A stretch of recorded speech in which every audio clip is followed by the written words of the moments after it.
Hello, welcome back to the Mr. Arsenal podcast for another match day watchalong.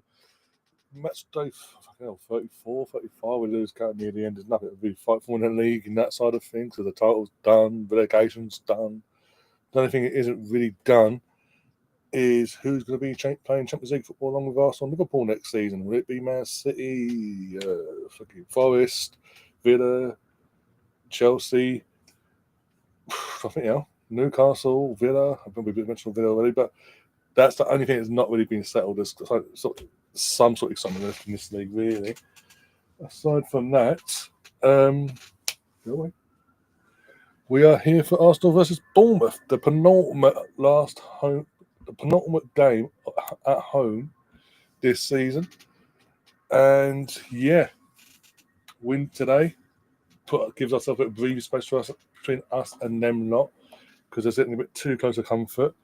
And surprisingly, I'll say this as well, actually. Team news is in. I will say surprisingly, I was expecting, considering we lost on Tuesday, the days mixed up now, I was expecting wholesale changes, like full-on wholesale changes, just to keep players fresh for Wednesday. No, for once, Arteta's gone, no, you didn't turn up. You don't deserve to die off. You're playing tonight. And here you go.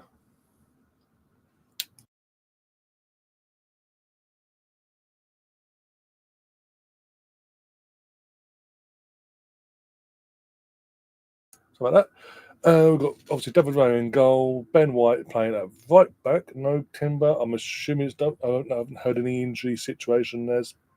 So until I hear something, I won't say for definite. He'll probably just get the night off himself, because he wanted to run himself into the ground. Yeah, only one really run himself into the ground on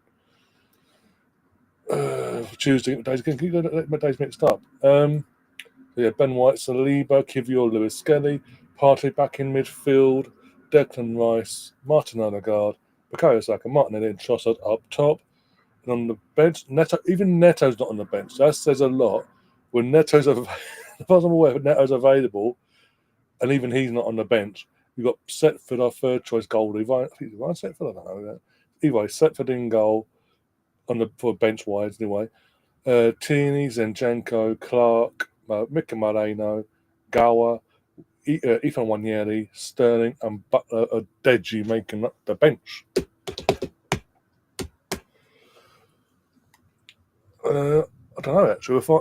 Going by this, BX, going by the actual, what they've said, I'd assume it also says Trossard needs a line. That might be a false sense of security. They might switch between Trossard and Martin. They might switch their left wing and centre forward respectively. We'll see. But we're talking in the chat. Obviously, BX is in the chat. I mentioned BX is all in the chat. So now everyone got Catherine in the chat. Right, 100th Arsenal appearance with Rice today already. Bloody hell! Just saying that there was a lot of games. There's been a lot of games last season, and obviously this. So it's very, very missed games. So no, take it. So we're going to go in as I put this coming up on the screen. All right, Gary, how you doing? I'm doing good. That's funny. I was like, I can't see myself, but it's because I'm behind the. No, because behind this bloody thing. The one thing with Reese to do this to you. Try like this. I'm doing good. Thanks for having me on, Ryan. There we go. For now, I do it like that. Oh, because my whole back, everything behind me is light. So I was like, am I actually on this show? But yeah, I'm here. Thank you for having me on, Ryan. Everybody in the chat, thanks for joining us. And YouTube Census as well says, what an ending to Bradford City v Fleetwood game. Yeah, that's as I was coming up. Using part of that was what to see how that played out, because obviously Bradford needed that goal to get automatically promoted back into League One. They've done it by the sounds of it. There's a bit of chaos after the goal, because obviously fans they run on as you'd expect, and they got off, then they went back on again. It's a bit of chaos, but I'm assuming it's been dealt with now. It's all done and dusted. And obviously, congratulations to Bradford, obviously. What an ending to that side of the season. As I say, I'd assume he's on the left wing, but you never know with Arsenal. You never know. Stefan's he's kind of happy by the sounds of it, kind of pissed. when they went down 2-0, I was like, oh well, there you go. And then Everton just couldn't hold on. I mean, I think Everton's got one win under Moyes. So it's you have a chance to at least get a point from them, right? So Yeah. Yeah. But some good news in the chat from Catherine says PSG are 2-1 down, but they aren't really playing. Oh, even which way they're losing. They're losing. Yeah, I think they lose. they have just one player that may have played over in the midweek. So they And it's on a Dembele in a matchday squad by any chance. I don't know. Is he even if he is he even on the on the bench? He won't be on the bench though, right? So not if he's got a hamstring, like they're saying. Yeah. This is the thing they put out this news of via Richard. It's a hamstring injury. But it's good news, guys. He could be okay. He's like, well, if it's a hamstring, he won't be okay. No matter what sort of hamstring it is, he won't be okay for Wednesday. Yeah. And you know what? If it's a tweak on the hamstring, that means it's weak. So he could just come up lame in the game.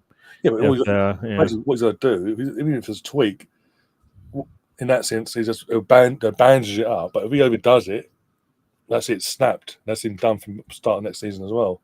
Mm-hmm. Yeah, and plus he'll miss a Cup World Cup as well because obviously they got that next month. Yeah. Yeah. The risk they're going to take, I guess. We shall see. Well, we're going to have our midfield general back in terms of Partey in that midfield on Wednesday, so they can deal with that then. But as I was saying though before I brought you on, after Tuesdays, but the fact that we lost, I sat in our saying, look, they're going to Arteta's going to invest at wholesale players, Odegaard, Saka, Martinez, they're all going to get invested, all ready put on the bench at the very least. But it's like you said, none of you, apart from Timber, which could be an injury, don't know fully. But apart from Timber, the only one that really tried in that game, all you bastards didn't turn up. So guess what? You're not getting a day off. Get on that pitch and prove your worth. Yeah, and that's funny because the same fans that said, you know what, we shouldn't have never gone to the Middle East or whatever like that for our mid-season break or whatever.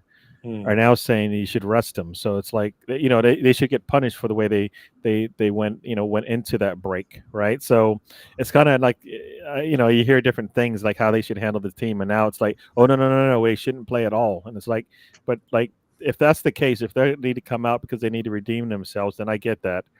I just don't know if Arteta thinks that way because he doesn't really tell us, right? No. Like, if he would have told us, yeah, we need to come out because of the way we played last week, that right there would have been a sign that, he didn't like the way things were. And that, this team needs to play better, especially with, pretty much all the starters there. Right. So we'll see, I mean, I think everybody's struggling in that one, and I'm hoping Saka or Odegaard comes off at mid time and let Nweri come on kind of thing for me. I don't want to, you know what I mean? Like there's certain players that need to come off, and I think Saka coming off would be a good sign. I think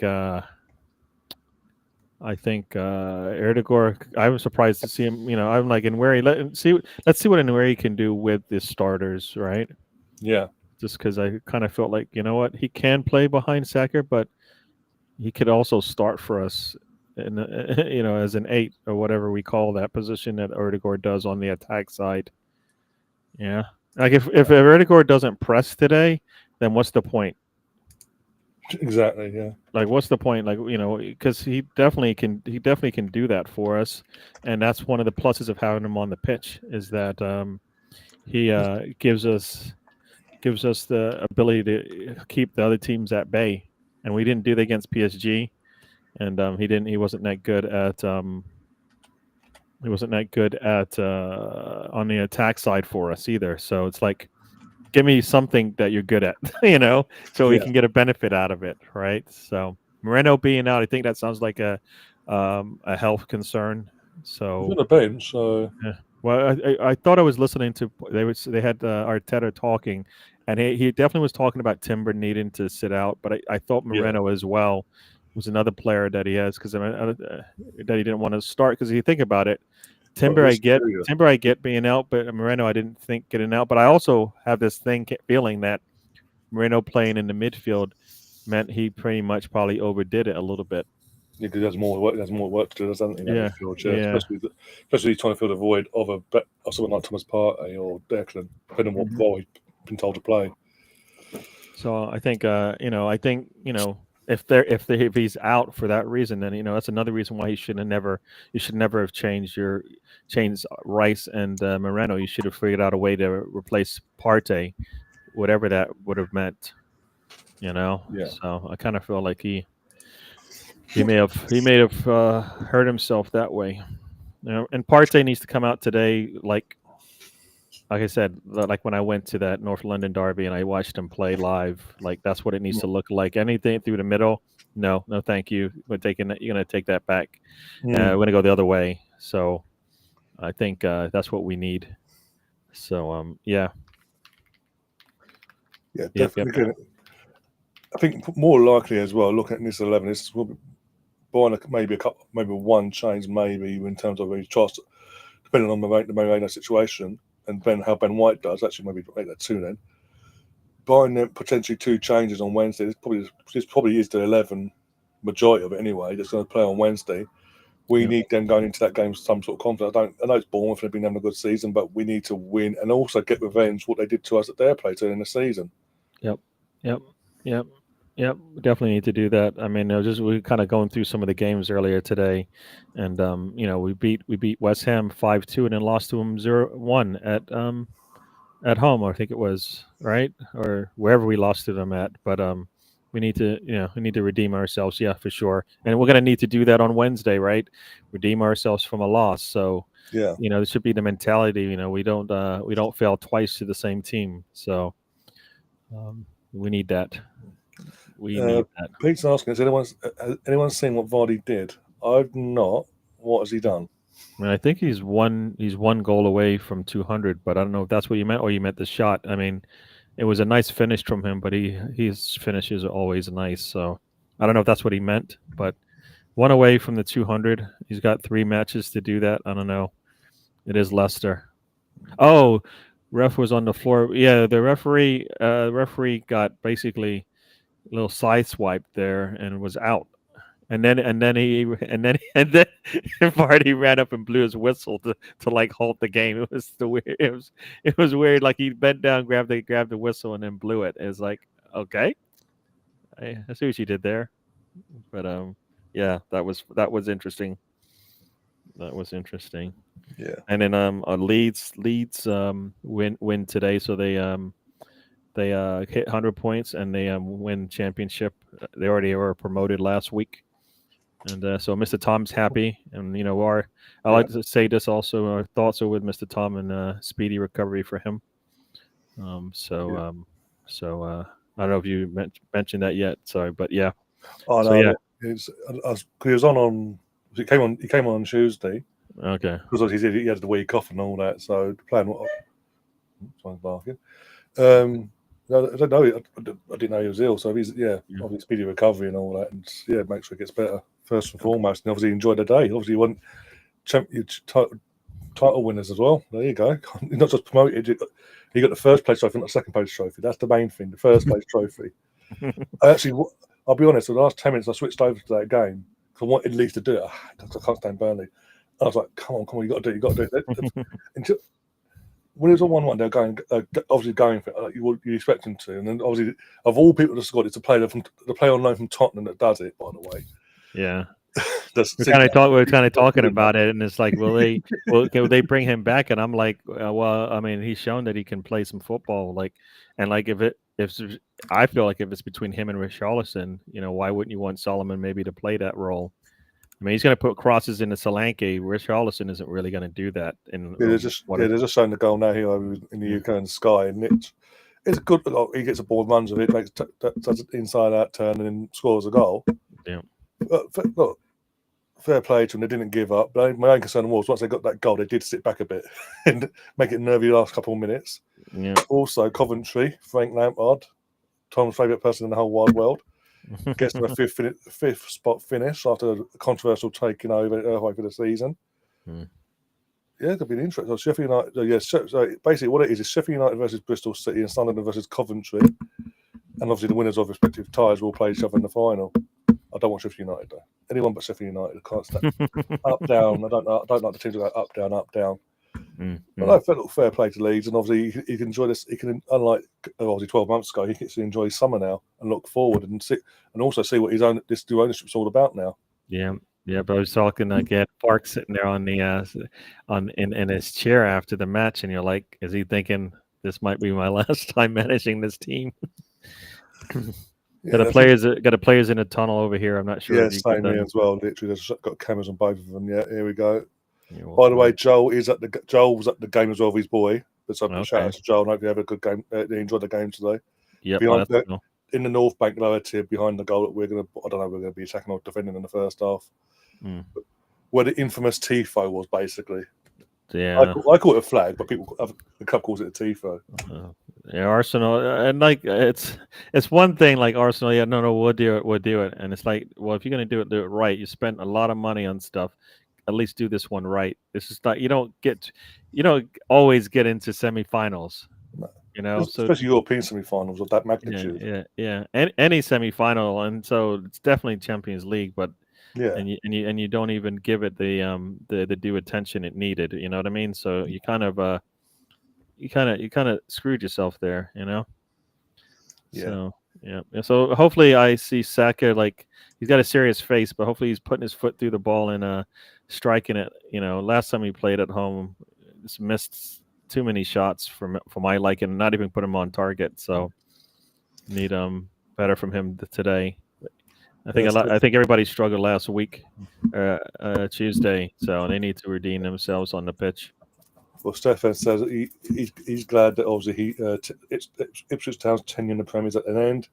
Not an enjoyable season for his point of view, because obviously, The thing is, I will say this: out of the three that came up, look, you're 22 years out of it, and out of the three that came up, you was expected to be the battering ram and struggle the most. Actually, by the league itself, the league table itself, you're the only one out of the three that actually somewhat tried. Yet again. So please don't do a Luton next season. Actually, just even worst case, you get them in the playoffs or you just miss out by playoffs. Take it as it is. Don't do a Luton and fall off and get back-to-back relegation back to where you came from a few years back. Yes, yes. Just saying. Yeah, no, I mean, I know that they spent most of their money on getting the stadium right or whatever. But I guess nothing really enough on this squad. Like a squad that, they may have gotten knocked out of the Premier League, but is it mentally draining? And that's why they struggle so much, or is it they just didn't have the right? They needed to continue to improve the squad, and they didn't do that either. So here we go. So do I even want to watch the Kentucky Derby? I never watch it. I've got like two screens up on one of my monitors, and it's I guess after the last Premier League match, it was the Kentucky Derby. Partey there.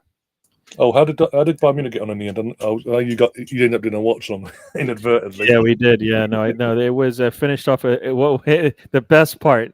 They score to take a lead. Harry Kane decides to come down because he's suspended, right? Oh yeah, because he can't partake in the game. And the Red Bull scores in the 94th minute. 3-3. Oh my god! So they can't claim. He thinks that he got too excited. Yeah, they showed him standing in front of the tunnel, and you're like, did he come down too soon? It's like, yeah, he did. He came down too soon. So now they got to win it at home, which is it shouldn't be a problem either. But it's just like you had to lead. So. But yeah, no, he needs to just stay away, like when in those type of situations until the job's done. Yeah. I don't know how I feel. Like I'll go back to an Emirates game and they start singing that song, and I'm like, I don't really like it. Do I look like a weirdo if I don't like at least? Everyone's preference. If everyone had the same, if everyone in terms of this situation, the fan base had the same taste and like, oh, we all love it. There's no debate, is there? There's no. Like if everyone in general had the same ethos, feelings about everything, this, that, and the other, life would be fucking dull. Yeah. It'd be like, oh yes, sir, yeah, oh yeah, oh fantastic, oh yeah, how are you doing? Oh yeah, you're great, you're cool, you're fantastic, yeah. Yeah. But there are many a song that Arsenal fans are all in agreement is a good one for us, right? So That's the thing is just that they open up the game with that one. It's like you never walk alone kind of thing. It's not one of those type of things where I feel like you got the entire fan base going, yes, yeah, we like that, right? So, yeah. What time are you on, by the way? See how far I'm behind. 46 seconds. Oh, okay, all right. So I'm not going to tell you where I am then. You're ahead of me then. You got Rhetoric Gamer, you got Biggest Gunner in the house, you got Stefan, you got Chris Nix, Mark Darby. I'm just gonna say hello to everybody. Peter G's in the house. Who else we got? I think I saw Russ in the house. Catherine, thanks for joining us. I think I got everybody there. So here we go. Yeah, as long as it's good news, I'm happy. You can be ahead as long as it's good news. True. Yeah, we're not really getting much possession of the ball right now. Ben White just got turned. Let's see what they do here. Cross into the box right at Rhea. All right, here we go off. Rice there. I think what doesn't. Oh, just give it to Party. I don't understand. Yeah. I think the thing that what doesn't help with the North London Forever for some people is obviously the weight that this in the sense of how it came about. In a season, we were filming a documentary behind the scenes, and it's all being filmed, and suddenly this Arsenal fan just miraculously out of nowhere started singing a song about North London, hadn't been an Arsenal fan. Yeah. Arsenal fans clocked onto it and pushed for the club to make it the anthem and this, that, and the other. And so I think if it happened either side of the documentary being filmed, it might have been more accepted. But as you say, it feels like it's been mentioned in the chat. It feels like it was just like timing, waiting in that season to plant it in there and get people on board with it, basically. Yeah. Yeah, not so. Like we got a starting team, and then we're not able to possess any hyper possession in this game right now. No, it's very nerve-wracking. Every time I look down, they have the ball, and just a terrible pass to the wrong team. Thomas had the week off, base midweek off. Yeah. What was he playing that day? Like giving the ball away in that midfield like that, and then it's like half-hearted. Well, if this is why Arteta is playing this way, then yeah, I guess the team needs it because so far they've come out a little bit rusty here. A bit like Tuesday, like a bit of nerves, like what the Martinelli goes down a little bit. I don't know. He looked like he went down a little bit too easy there. You need to be a little bit stronger, I think. I feel like Arsenal players sometimes need to be a little bit stronger because if he's able to hold up, then maybe we get something out of it. Now we have a set piece, and it's like, I just, I don't know. So we got a set piece coming up here. Yeah. So here we go. It could do as well. There's that as well. Is Erdegaard taking it? Yeah, it looks he's swinging it in, and at least anyway, he's not going to try anything miraculous, is he? Surely not. Russ isn't happy, so it must be a fucking awful free kick. Fucking that says it all. Yep, never gets past the first man. All of his free kicks can't get past the first man. So what's the point, man? What is the point? All right, since that Madrid game, we were in the first second, and obviously Declan scored him 2 free kicks. Why has it gone back to Odegaard taking free kicks on every other angle, even direct free kicks, indirect, direct, whatever? Why can't Declan take? Declan takes the corners. Declan he scored him 2 free kicks. Why can't Declan take free kicks as well? Clearly, he can cause a threat. Why has it got to be the captain every time, the same person, especially when he's out of form? Yeah. Yeah, it's like, you gotta press. Come on, press it. Do something for me, please, because everything else I'm not enjoying. Come on.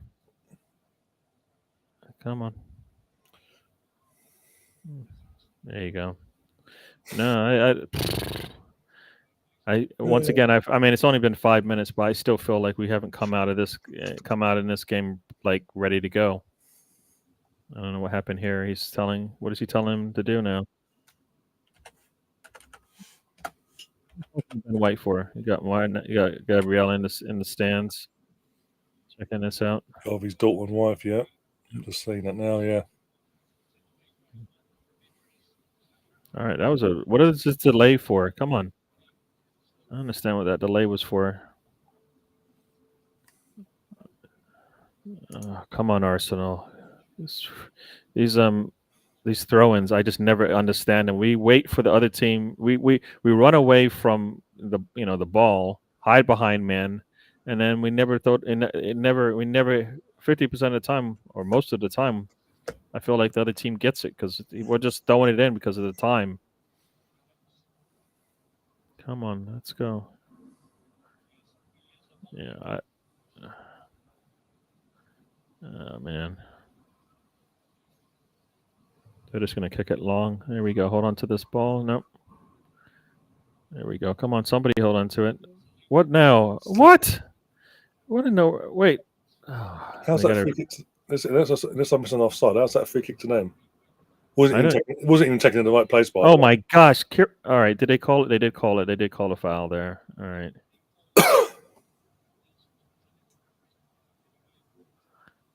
Yeah.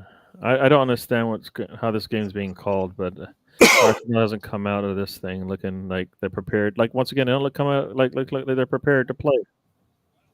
Thing is, Retro, you got to remember Özil. When Arteta survived, he got them first few months to prove himself that he'd be able to adjust and do what Arteta wanted. Özil didn't want to do that, and then when the Premier League came back during the pandemic after the first lockdown, and they'll finish off that 1920 season, Özil just again was doing whatever he was doing, was refusing to do stuff in training and abide by the manager, and obviously with that, he had to be moved on because you can't have players dictating the way that they want to, how things they want to do. You can't just demand just because of who you want and wages you want just to be playing, and that's the way they crumbled with Özil. It is what again. There's no coincidence. Again, you say about Özil, he went on to obviously he went to Turkey. I think he went elsewhere as well. He might have been retired in Turkey either way. But he went to Turkey for a couple, 2 or 3 years. Didn't exactly pull up trees there, did he? And he went to go on a big boy to Turkey as well. So he didn't exactly pull up trees there either. It wasn't just an Arteta thing in terms of he got beamed off for the sake of it. This is a Mesut Özil under Unai Emery that basically got hooked up quite regularly under Unai Emery in big games. So we can't just put it all on one manager here. The player has to take responsibility at some point. And then up to this season, Odegaard's been good up till this season, and obviously started off okay, got the injury. Now since he's had that injury and came back, he's not been the same at all. We've had one game where he's been anywhere near the level of what we expect of him. Other than that, he's just been what he's been this year. Awful. Hence the question of should he be captain next season? Should he be this? I personally think it's down to also potentially the fact he has no competition. At the start of the season, Smith Rowe was gone. Fabio sent back to Porto. He knew, let's be honest, Ethan Wanyeri wasn't going to be out in that competition straight from the off because Wanyeri hadn't played enough any senior football at that point. So as far as he's concerned, he could sort of lack off a bit. And that's an added equation to a situation that obviously the club and Arteta called, and they do as well. And I think obviously with Wanyeri this next season now, getting more minutes in pre-season and hopefully back into this season, we're going to hopefully find out where Arteta wants to have him as the number 10 backup or winger or this, that, and the other. And once he decides that, you go and fill the void elsewhere that needs to be filled. But I'm not going to have this, Özil was fantastic, Özil was amazing, when let's be honest, he wasn't. Yeah, and the manager's style changed, so either adapt or you don't, right? Yeah, exactly. If you don't want to adapt, then you don't get to play. I mean, that's how it worked. That's how it would work if you go to like a team like Manchester City, right? If you don't adapt, guess what? You sit until you can, or else you're let go, right? One of the two. Oh, exactly. Nobody says a thing about that. So it's the same everywhere where you go. You can't adhere to what the manager wants, then you don't play, and you just have to live with that. Partey with another poor pass. If you just pass. Just seen it. Literally just seen it as you said that. Yeah. Gav's in the chat as well. Hi, Gav. Yeah. Who tells you got tomorrow, Gav, about that interest? I ain't got any clue. Yeah. No, I mean Ozil, if he had a striker, right? I mean, if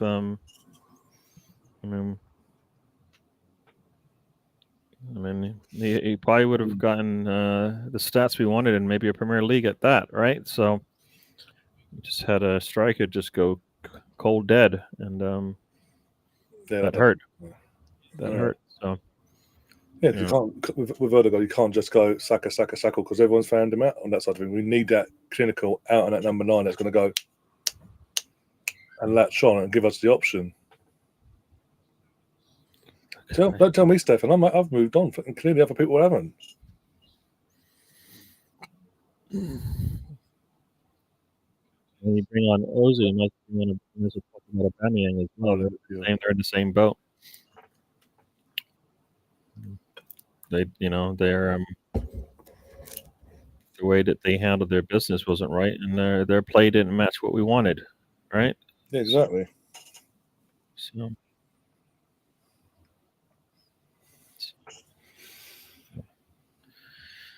Oh my gosh, this is so not good.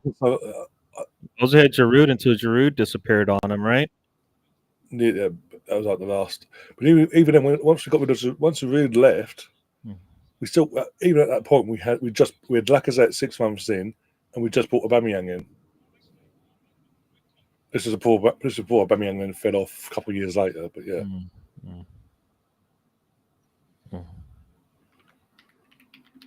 And Lacazette just got injured, and then his career nosedived as well. Yeah, got a corner coming up for Bournemouth here, so yeah, the game is going really, really poorly in a sense that it feels like they're going to score before we do. 45% of our goals apparently have been conceded by set pieces or penalties this season. We're the highest. That's the highest this season out of all 20 clubs. It's the only way you're going to score on us, And here we go on the run here. Come on, Erdegaard. You got to hold up, man. Oh, that's Trossard. Sorry. Somebody went down. Oh, nice through ball. Moreno gets there. Oh, man. Declan. Declan had a bit more pace to him. Might have got on to that. Oh, man. There we go. That was Martinelli wasn't switched on there because he weren't expecting it. He goes, oh, fuck, I'm here. Okay, I'm too late.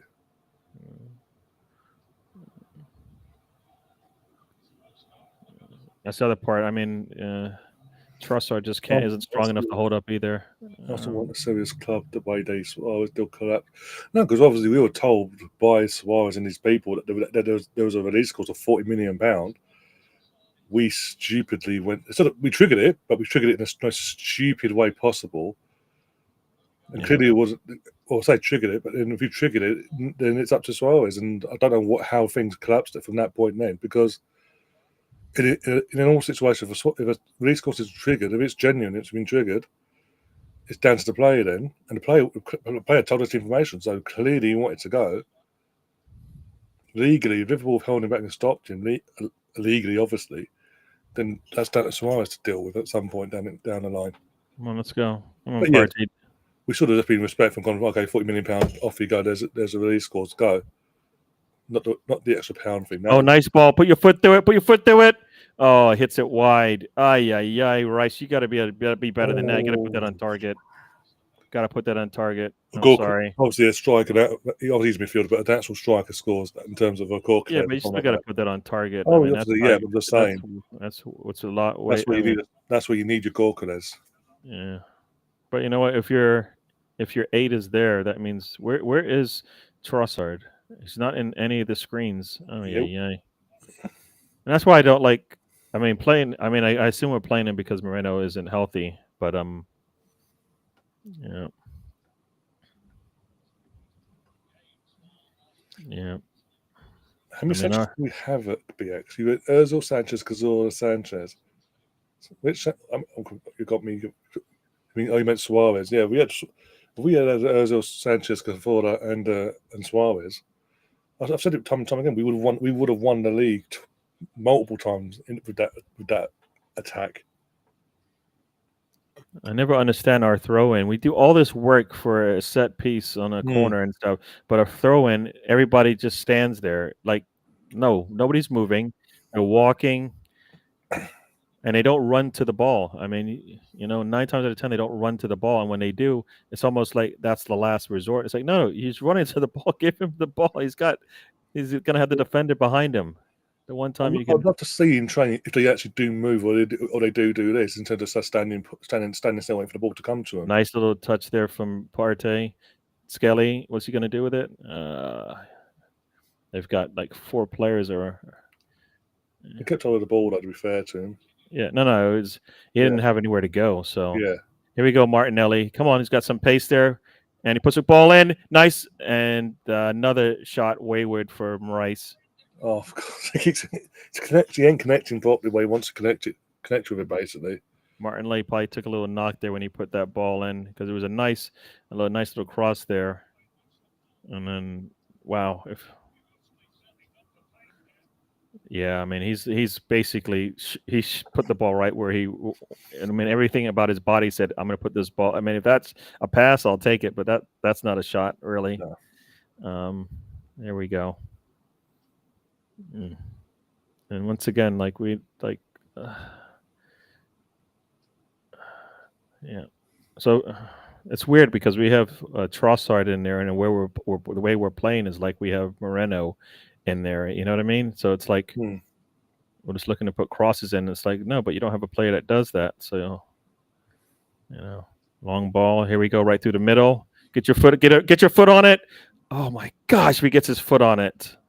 Oh, the long balls have been really good, but we're just like, if he just attacked the ball instead of worrying about the goalkeeper coming out, he's gonna have to come out of his box because if he gets to the ball first. For once, he actually looked up and saw the keeper and shit the bed, basically. Oh fuck! I've got to touch it now. I'm not ready yet. Yeah, because he could have chipped the goalkeeper if he actually just attacked the ball. He could have definitely controlled it and went around the goalkeeper. He's out of his box. I mean, yeah. I feel like we're getting what we want. Here we go. Now we got a nice little interception there. Come on, Rice. Come on. Don't slow it down. I mean, the guy who made the mistake ran you down. This is what I don't get about when we counter. They make a mistake and we just sit there and play. Takes so long. Nice ball in there. Put the cross in. Come on. Oh, they get ahead to clear it. Oh, it would have been 1-0 though if we had him in there. Betting still open, by the way, guys. For your first team to score, Arsenal or Bournemouth, knock yourselves out. Max is 10k. Minimum, I think, is 100. How do you do that? Just bet and then Arsenal? It's the exclamation mark, bet, space, and then in block capitals, pick your poison. Then space, and then whatever coinage you want to put towards it, basically. Yeah. All right, I'll put my bet in. Let's see if it took. I got a corner coming up. Yeah, you were right about if Declan's going to take a corner, then you should take the set pieces. I mean, it's not like he didn't score from them. Damn it. At least he'll put the ball on target or something. There we go. Ball's in the air. Nice. And, short. It hits the side netting. It doesn't get too many wrong. Well, you mean like the 2 shots that he's not put on target in that corner? He hasn't got anything right yet. And guess who's in my ear right now? Lee Dixon. Yeah. I guess I'll never get invited to his house for dinner. Sure, it should be the other way around at this point. Nice little ball. Come on, Erdegaard, turn. There you go. Ball to Rice. Rice is going to attack. Why take the ball into the box? He's running away from the box. Here we go. Gets to the corner. He does it with no support as well. That's the weird thing. I'm watching it now. I think if he just turns into the box, maybe something better could come out of it. But he just veers away from it, and looks like he might have tweaked something. But he twisted his ankle. This is the whole thing. The way he's sort of walking on it now, trying to put it back in place. There's timber in the stands. I don't think he gets the nice seats like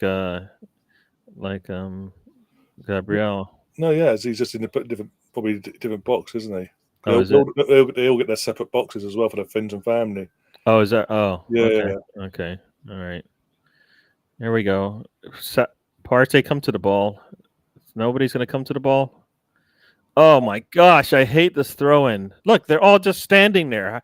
Who's he supposed to throw the ball to? I've got to You see them just in training because if they're doing this in training, they're just standing there. big word, Nobody comes to you the need to be ball at all. moving. You need to be moving. You got to anticipate where the opposition players are going to be, for crying out loud. Not just a standing there waiting. Oh, someone to run. There you go. This is Keep your position on their toes as well. What's this? We're going to stand here and wait with 12 players around us. Yes, I'm including the referee.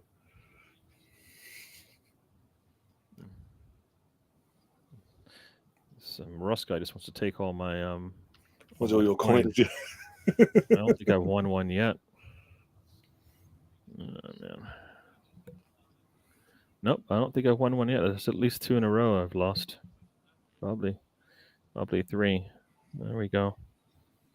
Yeah, I don't know. We once again look like we didn't come out prepared for this one. Like, what are they going to do?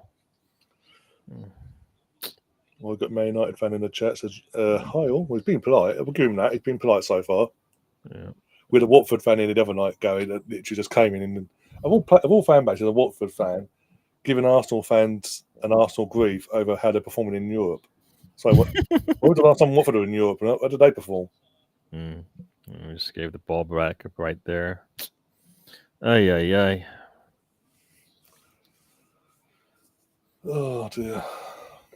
22 minutes in. None of this looks good. Yeah, Rich, I will say this, though. I know you're a United fan and all that. We've grown up hating each other's clubs and all that, the proper rivalry, as I call it. But with things going in the Europa League, the way it looks like they're going to go as of Thursday night at 10 o'clock UK time, please turn up in that final. I can suck up you being shit in the season, getting in Champions League football for next season if it means them don't. Not really. We've pretty much gone full strength. The only changes we've made is like obviously Timber's got the day off completely. Ben White's playing. Yeah, but I mean that's not that shouldn't be a drop off. Trossard shouldn't be a drop off. That's what I'm saying. The only changes we've made are like for likes pretty much in terms of where they are on the pitch and all that. Yeah.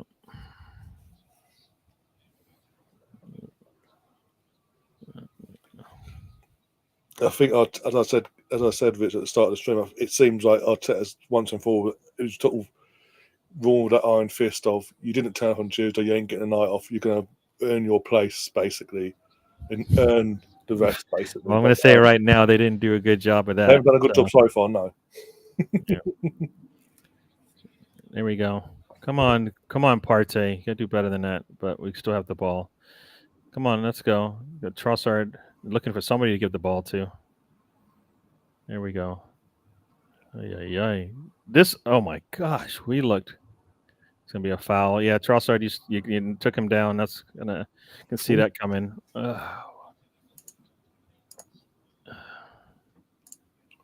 It's amazing how Bournemouth players like not even got the captain's armband can go over to the ref and go, ref, you got to send him off. Do it again. It wasn't even a foul. He actually had the ball, but at the last second it went away from him. He tried to get control of it, and the player got in front of his leg. That's not a foul. If that's the case, every time that happens, it's going to be a foul then. Oh, wait, it won't because it's not on Arsenal players. Well, no, Arsenal don't play. Pardon me.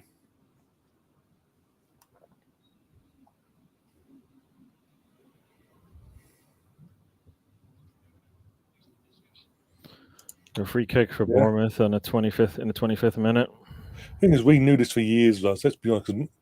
Majority of the time, if the Champions League team dropped in, they'd go on to win it or get to the final at least. Very rarely a team that started the tournament in the Europa League in the old format would go on to win the Europa League. Look how many times we should have won it. Just shows that if we had this format now, with no teams dropped in, we'd have won the Europa League at least twice, maybe. We've had more fun, to put it that way, but no. We had to have Champions League dropouts, and obviously the first year it's not. Look what's happening. Two worst teams. This is terrible, man. We are terrible. Oh my god. We are terrible. Oh my god. I mean, he should be able to put that one down, but I think it hits him in the face. If it hits him in his forehead, he probably scores because he'd be able to get on top of it. Now he's got to score. He has all the time in the world to see where that ball's coming. I mean, I forgot who fell down there. Somebody fell down? Nope. Yeah, somebody fell down there in the middle. That's Kirior. It might have been Kirior in the I don't know how. Because it's not showing us. It's just showing us in the head. Is it actually? Yeah, it's Kirior on the ground. Wow. Kirior on the ground, but I don't know how he got onto the ground. But anyway. Yeah. Oof, this is ugly. It was, and obviously, you would, as I say, the first two of the worst teams, two teams that really dropped off this season in their domestic league. I can't even say league, in their league. Look how far they're getting. Fucking Bodo Glimt in the semi-final, for crying out loud. With all due respect to them, I know they had to beat fucking Lazio to get to it, but still. Boy, here we go. I mean, ball possession also is not in our favor. It's just not that big in our favor.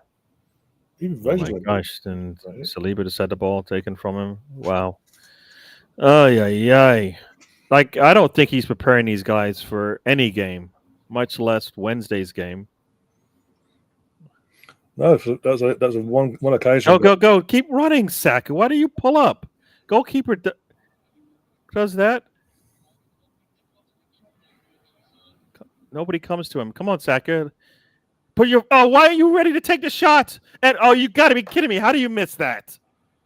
Come on, Martinelli. He's the attacker as well. He's an actual attacker, not tackler. For fuck's sake, mate! How does he miss that?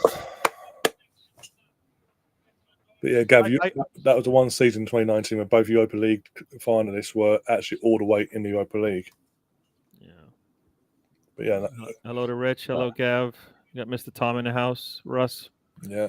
And Martinelli with a terrible miss. I mean, terrible miss. I mean, he was set up to miss that shot. That was just bad. Oh my gosh, we are.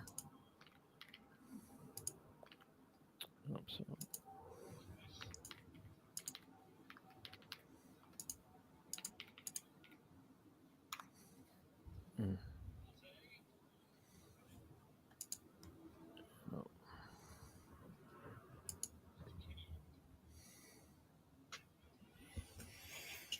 Well, there's to say that, but BX was saying pass down ball if you can't hit the target. Because the only thing he's saying that is he's one of our attackers. Yeah, he's got to take that shot, or else what's the point of having him on the pitch? You know, if he's not going to take that shot, then he shouldn't be on the pitch.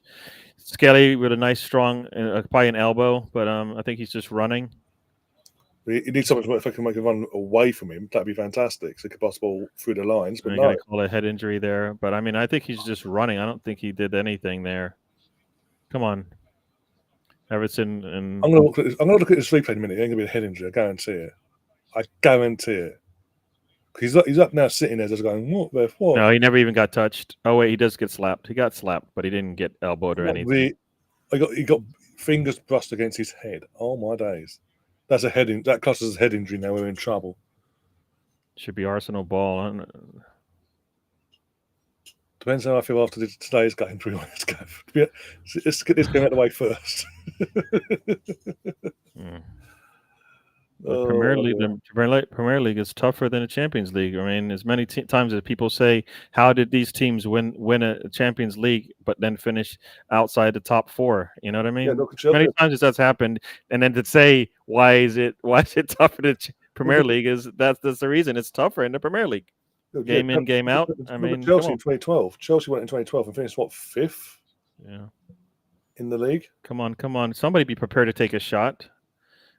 I just don't understand football is not having their feet set to take a damn shot when the ball's coming to them. Come on, let it. Oh my gosh, what are you waiting for? You see the run, let it go.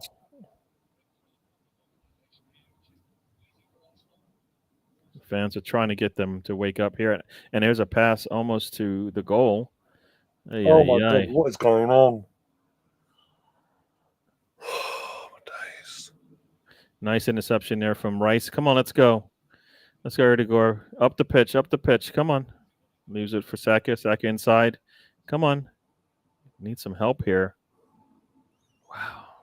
People need to make runs. They're just standing there waiting for the things to come to them. There we go. Erdegaard gets the ball. Here we go. Rice, come on, let's go. Let's go. Ball out wide. Come on, Martinelli. Do something.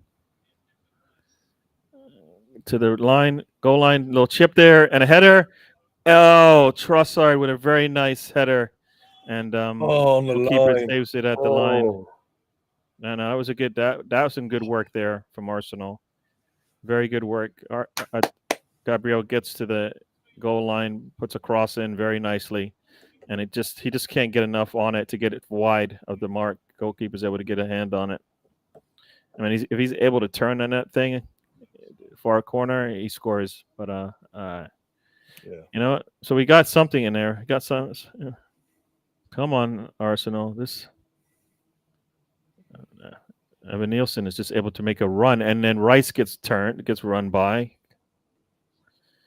Yeah, that was rich. Got a Kingdom of Games. Welcome to the show. Says Arsenal win the second leg. We'll hold it to that. Come back on Wednesday at full time. We'll hold you to that, my friend. We hope so. Obviously, we hope so. But the way we're playing tonight so far, I'm not. Yeah. All right. See you, Rich. All right, Arsenal. Come on. Oh my gosh! And Bournemouth with the ball again. Come on. I mean, come on. If you got Erdegaard on the pitch, why aren't we pressing with him? Come on.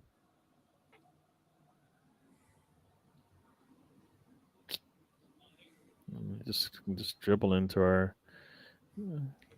I don't even want to know who Rose is referring to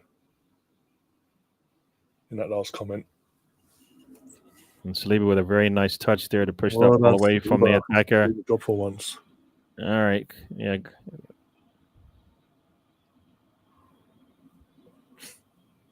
Yep. He clears that ball before he takes the man out, if he even took him out.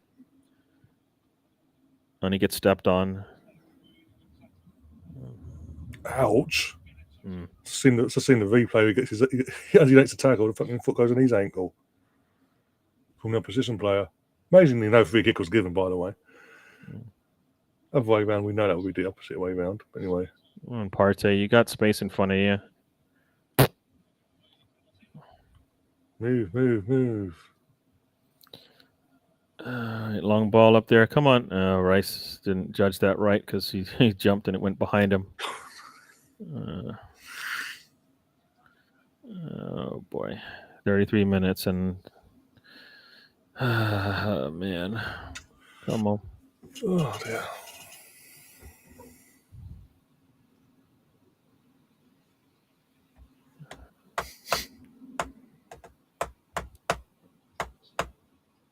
There you go. Nice. Come on. People, show. There we go. Erdegaard with a nice turn. Why does he come back? All right, you got to score here. You got to score here. Very nice, Rice. Got to score here. Yeah! There you go. Declan, my boy. Declan, very nice. Right through the middle. And goalkeeper comes out and he just puts it very nice. He's taken some time to get to this point. We've had a lot of chances and nice build up there. Nice build up there. There you go. We got to do it again now, folks. Got to do it again. We're not done. I mean, Rice has been the one with all the shots today. Most of the shots today. Very nice turn by Erdegaard. Nice pass to the inside there. Takes him away from the defender, and goalkeeper comes out. Oops. Too late. Very nice. Very nice. All about everything is nice about that. Again, Odegaard for the assist as well. Needed that. The way the assist came in terms of reverse, as I said, the reverse pass and all that as well. Again, not a striker scoring for us. Yeah, not a striker even taking a shot yet for us. Saka has not taken a shot. Martinelli should have put the ball on frame. But all right, we're taking a lead anyways. Yeah. Taking a lead anyways. What was it? Sorry, yeah. I was going to say Kingdom was asking a question before. How many minutes would we give Rice and Saka if this was Football Manager 24? I think in general, but for just this game, take him off around the 65th minute mark. Yeah, I'm having Nweri coming at halftime if I'm coaching this thing. I don't think Saka isn't getting anything out of this.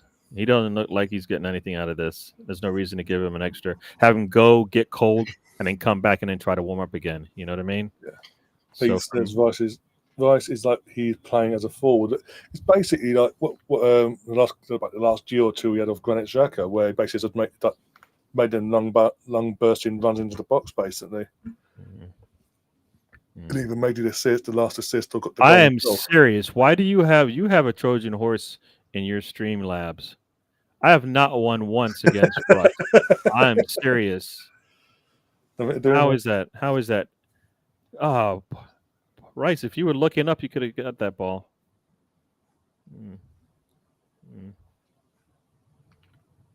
I think we had this discussion a few months back about Streamlabs and you facing people in general. I'm not going to go there again, but yeah. I'm just saying. I mean, Russ is not one, and I'm just going to say, I mean, maybe I have to get my attorney, Mr. Tom, out because he knows all about these things. But got to pay out, obviously, on set, guys.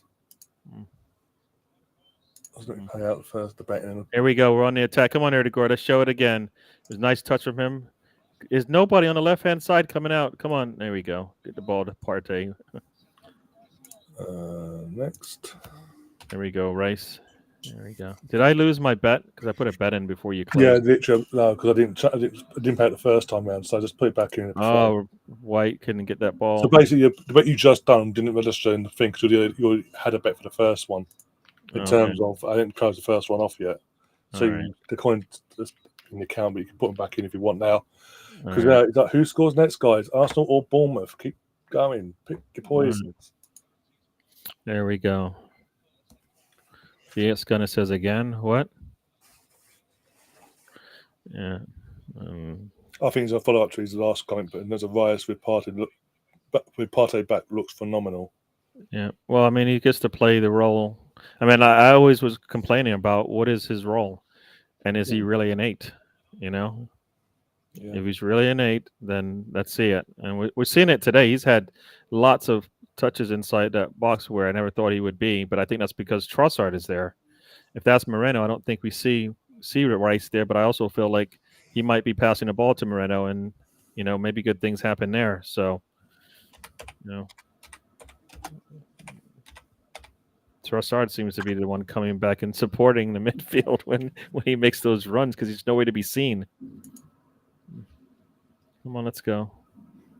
All right. Oh, by the way, I forgot to say as well, in terms of we talked about PSG earlier, they're going to have a Paris derby next season. Literally, for people who are obviously familiarised, Scott, the Dundee derby, for example, in Scotland, Dundee and Dundee United, literally you can cross the road. They both play at home and away. You just cross the road, they come out and do your bits there. Yeah. Paris FC have been promoted to League 1 for next season, so there will be a Paris derby, and they are literally on top of each other. Like you can step outside of one stadium and throw a stone to the next one. Wow. So we're all Paris FC fans next season when it comes to PSG. No matter what happens on Wednesday. All right. Man, there are people talking about like Arteta just screaming through the entire game, man. I just feel like, and I've said this before, it's like he doesn't practice these things because it's always, what is he telling him that he didn't tell him all week? No idea. But Kingdom of Game says as well, Rice is a 6 and an 8 hybrid player. He goes on to say he can play both roles effectively. I think he's more suited to what he's doing today, really. When he's got someone who's an out 6, Thomas Partey, and hopefully we get Supermendi over the line in summer. Supermendi, we get what you're saying in terms of he can play both at the same time. Oh my God, Trossard, what are you doing? How's a footballer on this team just run over the ball like that? Come on. This is like the second time he's gotten the ball and he's left it. Yeah, you can have your league title, my friend. We're having a bigger prize, Champions League, the thing you can't get to finals for. Yeah. Come back at May 24th. See where the land lies. I mean, we're playing the best team in the world, but still. Yeah, free kick coming here for Bournemouth. Oh dear. Yeah, when he hasn't got that out and out number 6 alongside him, he does seem to struggle in terms of having to do both roles. Well, that's the problem. See, and that's the thing. Now this is where we look at our players and we complain about their performance, and it's never because they're playing only their role. They always have to support. He had to support the midfield lads on Wednesday, whereas he doesn't have to do that when Partey's there. So for me, that's on the manager. So now, because we complain about Curior when he came into the games, he came in as a left back. He's not a left back, right? So you play him at center back, and he looks more comfortable there, right? I mean, I think he's had blips because it's just he hasn't played enough. But otherwise, he's he's been comfortable in that position, and he'll only get better the more he plays. Yeah. So I kind of felt like Arteta basically sets his players up to fail when he doesn't play them in their position where they can actually perform. Come on, we are so late on this thing here. Yeah. Come on, close him down, Saliba. Ben White needs to come in there and clean up that mess. Ben White got Ben White there. Saliba let Ben White down. Ben White clearly needed a bit of help there just to close that off, stop that threat. And because I think if Saliba comes out, he's going to have to turn inside, slow him down, and then Ben White and him will be able to clean up the mess that Ben White created. Yeah. But oh my gosh, I just don't like when when you see a mistake happening in front of you and you don't just go and squash it, right? Just squash it and kill it, So, we got a corner coming up for Bournemouth. Ball's up in the air, cleared away by Ben White. Ben White, very nicely done there. Right header from Ball's back in there and headed. Oh, and you're gonna say Ray was off his line and they tested him. That's what you're gonna say. That's what you're gonna say. I know it. I'm saying you're gonna say I don't like paella is what you were just about. I don't like paella. I don't like anything Spanish to it. So you name it. No, all disgusting. I mean, when he comes off his line, he has to know. Like it isn't like at some point, dude, you know what they're going to do. So you need to be looking for that, right? You need to be ready to. Let's be honest. Let's be honest as well. As much as Arteta comes out and says, "I asked this player to do this, asked this player to do that," like we had last year when Ray first came in, he had that little that nervy time when because of the backcatchers going around off the pitch. And Arteta was coming out defending him and all that. At some point now, over a year later, players like Ray and all the others from the outfield as well, they've got, as much as he's defending you, take some responsibility as well. Make your own decisions. Nice turn there from. Don't just take his Trossard. Balls through. Oh, come on! Arsenal, some Arsenal play. Get on this ball. We couldn't get there. Come on, bastards! All right, let's close this thing. Saliba's there. There you go. Come on, somebody come up and support him. Somebody come back and support him. Saka, you got to do better than that. I don't think Saka's got it, man. Well, he's trying not to get injured, get himself injured. He's holding him back a bit. It's just not helping enough to like we can't support him when he like that, especially in this is where I say at half time. It's 1-0. This is why I say at half time because you don't want to risk him being injured ahead of Wednesday. Get him off. Get Ethan on. Ethan played that wing before. Yeah, and he played it well, and that's what you want. I mean, come on. This is the. Oh my gosh! He gets chipped. Does he get chipped? Nope. Wow. That's not. I don't know. I don't know whose mistake that was, but This is what I'm saying. He needs to take responsibility right now. This is happening too often, not just in this game. Yeah. In the last few weeks. He led Erdegaard, who has to go get to that ball. Watch right. As soon as he got that ball, he relaxes before the ball's been before the ball gets to Erdegaard. He relaxes and then he's panicking. No, he did against Brentford the other week. He's not learning from his own mistakes here. Yeah, and that was a poor pass by him. He has to get back to his line right away, and he doesn't. He kind of takes a little bit too long to get there. I'm going to say, No, I still like Paya, but he is not doing well in that with a new sport director at the helm, though. Yeah. Well, I'm going to say, Well, if you don't I'm get your hoping. ideas up, you get the Ramsdale treatment next season, my friend. Yeah. No, he has to. He has to know that ain't right. Can't do that. Can't get beat that way over and over and over again. Oh, look at that! I won one against Russ. Come on, Arsenal, your ball. Yeah, I finally won. I think 1 out of 5. Come on, 50-50 ball's got to be ours. We're not winning these duels. Come on, Saka's trying to get back. He's not gonna.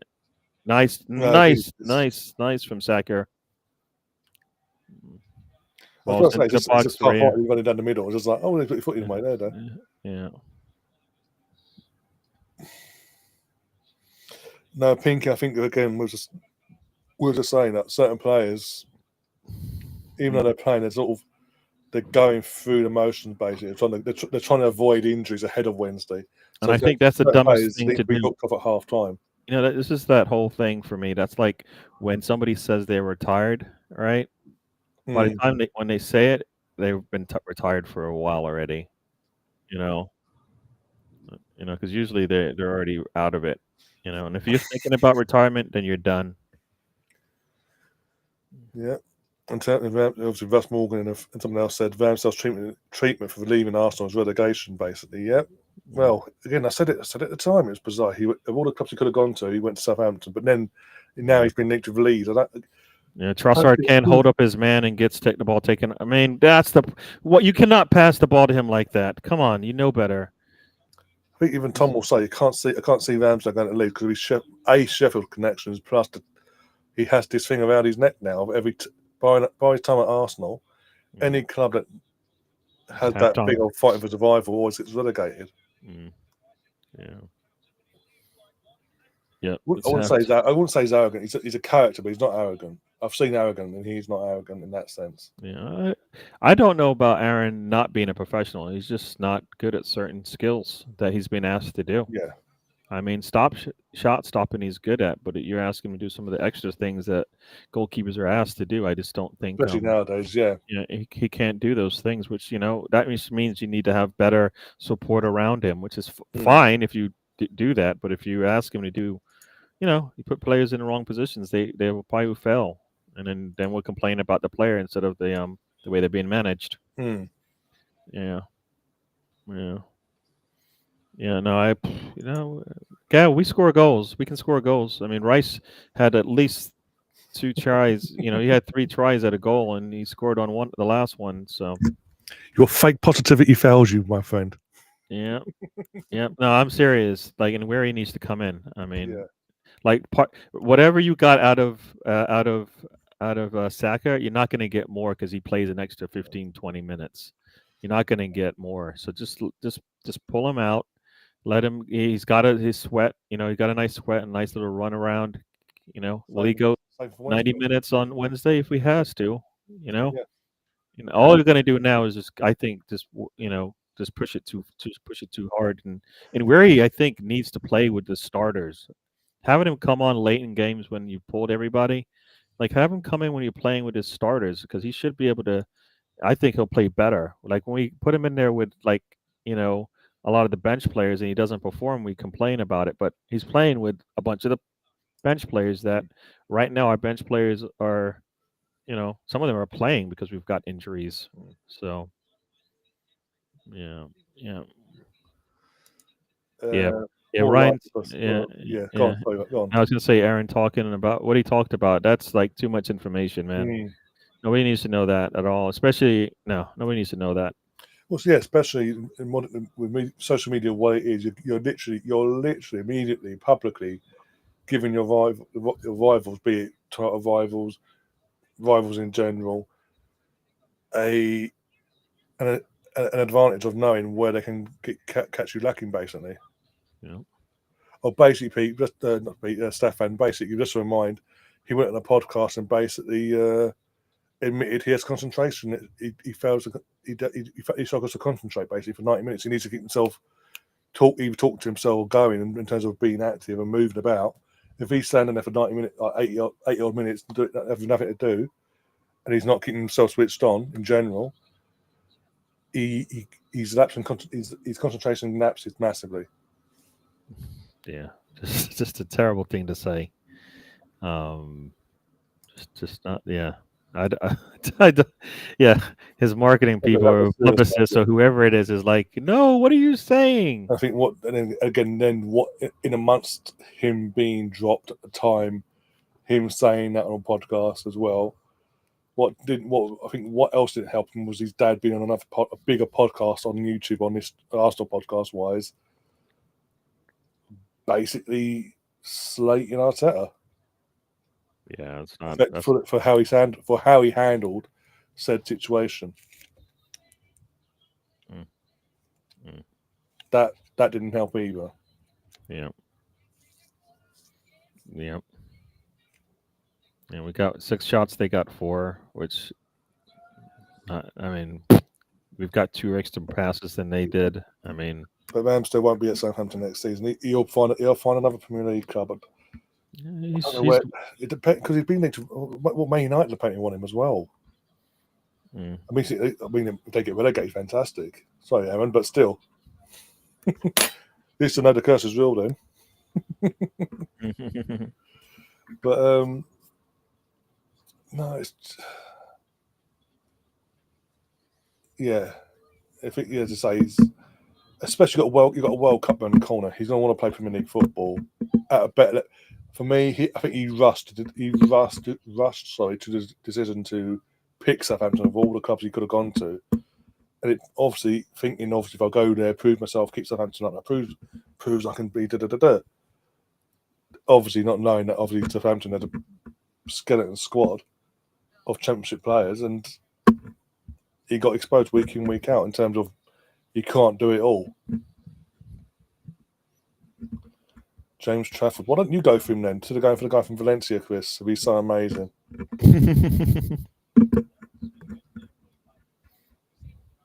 Heard or not?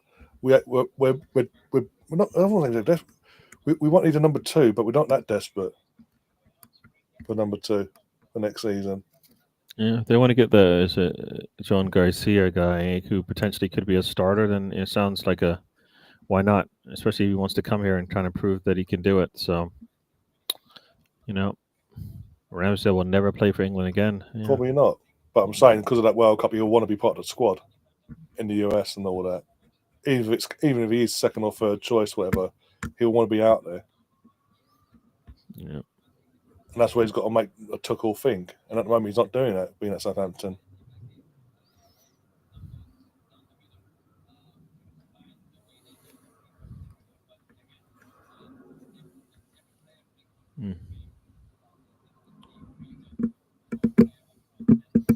Yeah. We'll remember this. We'll remember this. Hopefully, this time next year, when the teams are announced, around this time next year, going into the end of the season, into the World Cup, we'll find out, won't we? It depends if he sticks or twist. In terms of twisting, who he goes to. If he makes another stupid call like he did this year, then yeah, definitely not going, because you'll just get exposed over and over again. I wish we did. Okay, I remember that next season when obviously Burnley are getting relegated again, and you're slating him off for this, that, and the other.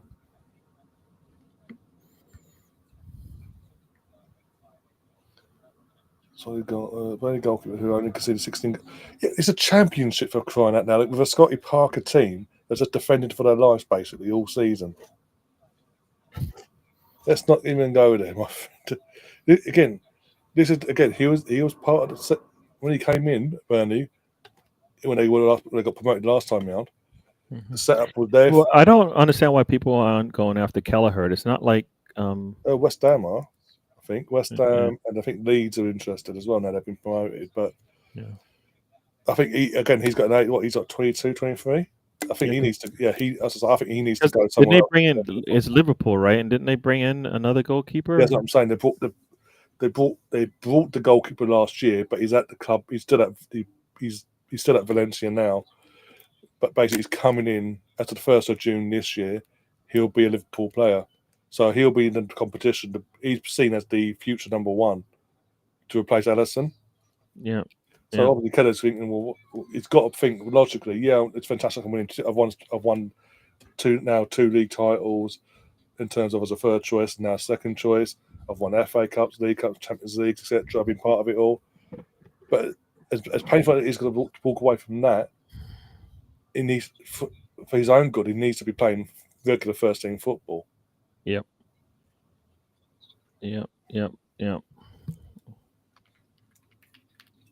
I just wouldn't go West Ham personally.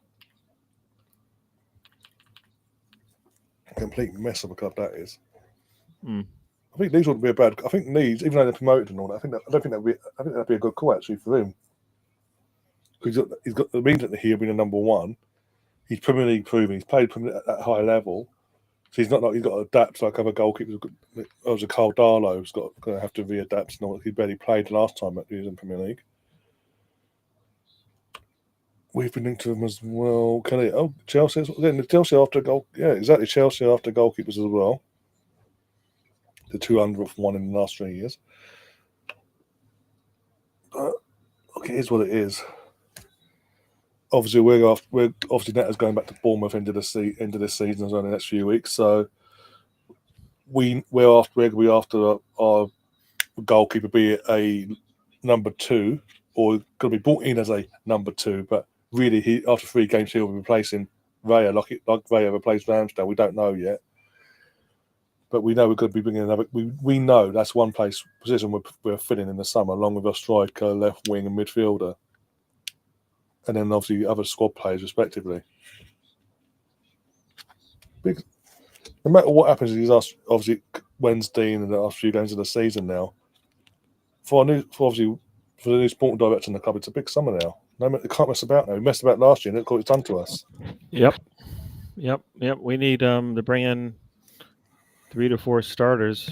Not like necessarily going to start day one, but starters, players that Arteta can look at the bench and go, I can start you today, or you know what, you're first one off the bench for that particular position. So yeah, we can't be having this looking at the bench going, we've got 3 and 4 19-year-olds on the bench. What's going on here? So yeah, we got enough 19-year-olds on the pitch right now. Got Alex in the house. Thanks for joining us.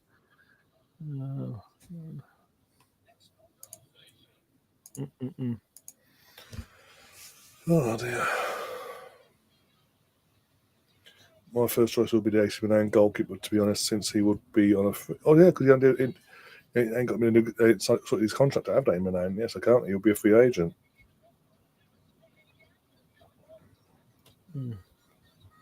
That's mad, by the way. That's been able to happen, but hey, that's the second time in 4 years that Milan have done that to a first choice goalkeeper, allowed him to run their contract down like that.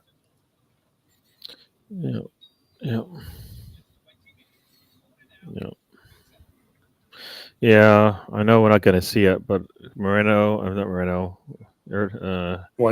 Mary, please get more than 5 minutes. Yeah, I think that annoyed a lot of our fan base on Tuesday. The fact that we were screaming, we're sitting here or at home or whatever, or we were in the stadium, we're screaming like 25 minutes, half hour to go. Need to make stuff now. Need to do it now. This is the one we need to do. He did this one and that one. And what did he do? He waited to the 83rd minute or something like that to make a fucking timber off for Ben White, and then 2 minutes later, or the last few minutes, Wanyeri came on. And the annoying thing is when Wanyeri came on, we saw what he was doing, but he didn't have enough time to have a real impact in the end.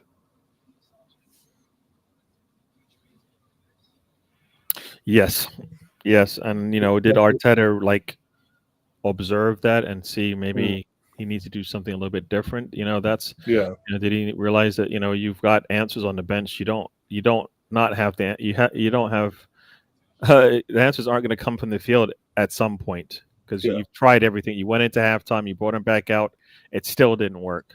I mean, I think PSG had already made their 3rd or 4th sub by the time we made our first, and I'm like, they're trying to see this thing out. You're not trying to get the next goal. You're more concerned with not going down 2. I'm saying you know what? Let's try to do something because you're going to have to score 2 goals if you don't when you go to PSG, right? At least 2, and even that doesn't guarantee you a win. So, yeah. Okay. That's the one. We said this last week. This is one thing you really, especially with Andre Berto, or how you pronounced it. Now, as new sport director, he's got to get his head around utilising his subs. Even if it is a situation where we've seen this most of this season where he's having to put kids on the bench, use them, throw them on. They might fucking surprise you. Ironically, it was kids that saved his career back in the lockdown season against Chelsea. Yep. I remember that. It was Christmas Eve, Boxing Day, and we're sitting there going, "Well, this is it. This is the one. This is the one that's probably going to seal it." Of all people, Frank Lampard's going to get Arteta sacked, and then He's suddenly out of nowhere, bang. Because I think we played City before that, right? And Yeah. City came out with they had their teenager in the goal, and we still, and we had who did we have? Who we had Runeson in goal, and it's like, oh my gosh, this is terrible. We came out wrong in that one. Remember this guy. But yeah, no, like you said, ESR had a really good game in that one, and Kedia, I think actually looked. I think that's the game where he had the 2 goals, right? Because he was pressing them, and they kept coughing it up, and he was jumping on it, and they paid for it. And then for the rest of once he got signed, for the rest of his time, he never put himself in that situation again. It was like, I got my contract. I don't need to run anymore.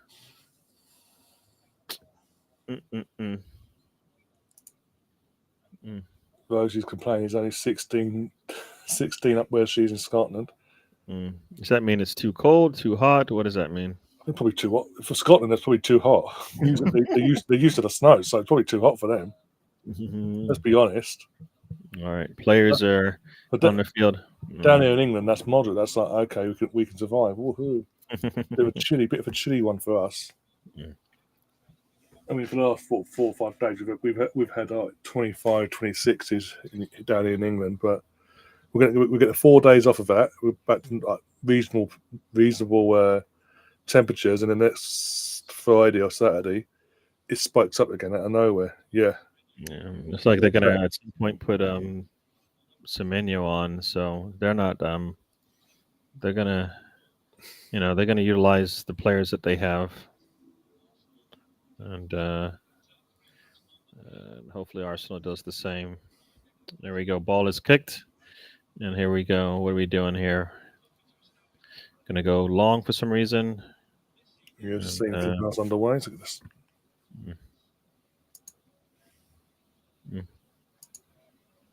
Here we go. Hold on to this ball. Oh my gosh! How is he offsides on that? I don't know how he was off.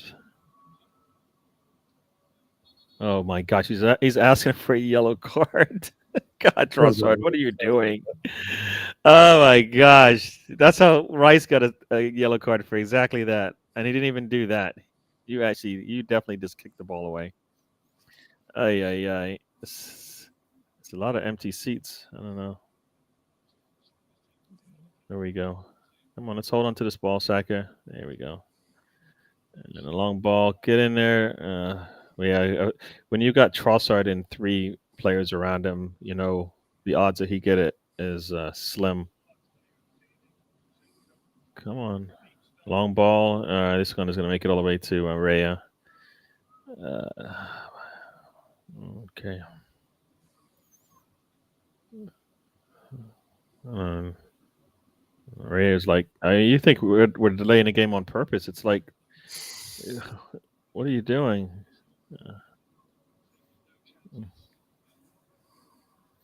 I mean, he's got 4 players around him. He gets the ball through, and Erdogan doesn't trap the ball. Ay, come on! You're not gonna come support him, so he gets you the ball, and then you do that. Lazy.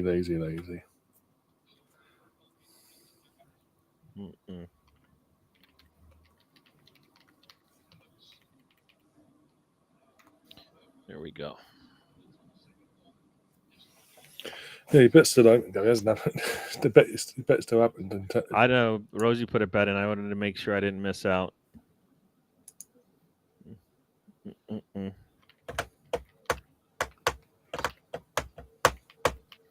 Mm.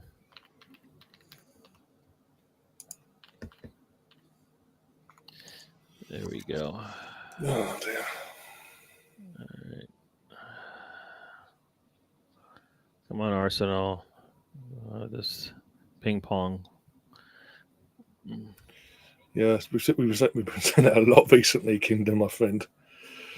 Especially since he's come back from the 2.5 months we missed of him early in the season. Since he's come back. Come on, Erdegaard. Let's go. Let's go. Nice run. Nice run. Put it out wide. There you go. Come on, Rice. Put your foot. Martinelli, why aren't you ready? Come on, Charizard, why aren't you ready? Oh my days. Come on. This has got to be a goal. Oh my gosh, I think Rice is offsides. Partey, you got to do better than that. Yeah, man. Yeah. Carry the game, but This is just everybody wants to bet me, man. Everyone wants to take my coins. I don't know why Martinelli doesn't take that first time. I mean, if that's a wing, the ball's coming to you like that, you put your foot through that thing. you beat Rosie. That's 2 in a row. And is that Saka? No, not a. I don't know why he's trying to pass it. I think he's trying to shoot. I think he's trying to score it, and just not going to get a hit turned on it. And come on, ball is wide, too wide. Very nice. Ay. It's so easy to run on us like this because we give up the ball in such bad spots. Oh man, I don't know what this slots thing is. That's a new one for me. I didn't know that was another game you can win some coins on or lose some coins because I've been losing. All right, come on.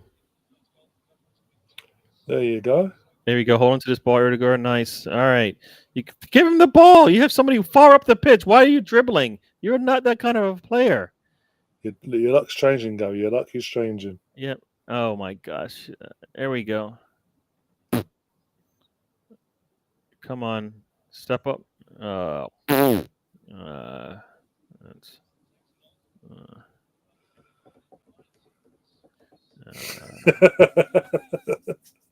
You know what? They're not trying to take my coins.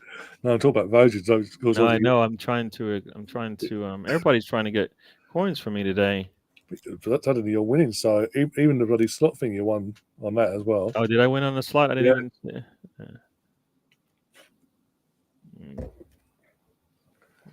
Everyone wants to jaw you. So yeah. And Retro beat you. Oh God, the winning streak's over. Okay, here we go. Come on, Arsenal. We need to get this ball back. I hate when other team has the ball.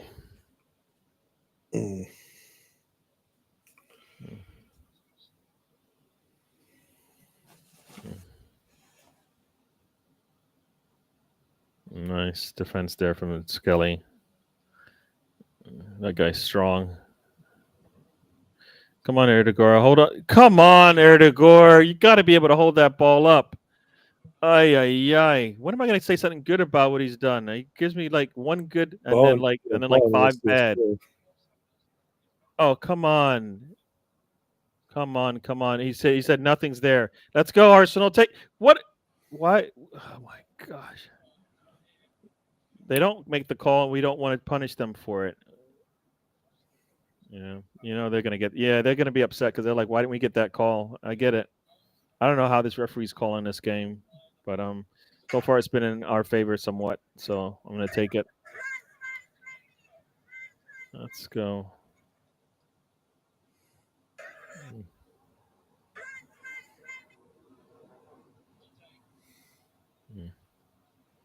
Come on, Arsenal. Let's go. Nice ball through. You got to get touch on it. He does. Put your foot through it. Oh, how many times is he going to overrun the ball at his feet? He's run over the ball 3 times now, and the ball's at his feet. Put the ball, Saka. Nice. It's the 3rd time now. Trossard gets the ball at his feet, goes to run with it, and next thing you know, it's behind him. How does that work? Oh, it was a back pass. Sorry, I thought he was dribbling it. And he doesn't see Erdegaard there for the nice pass. Nope. And then, I thought he overran the ball. That's my bad. Sorry, Trossard.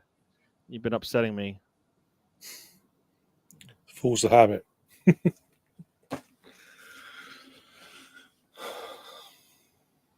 I don't know what Stefan's talking about. I don't know anything about that.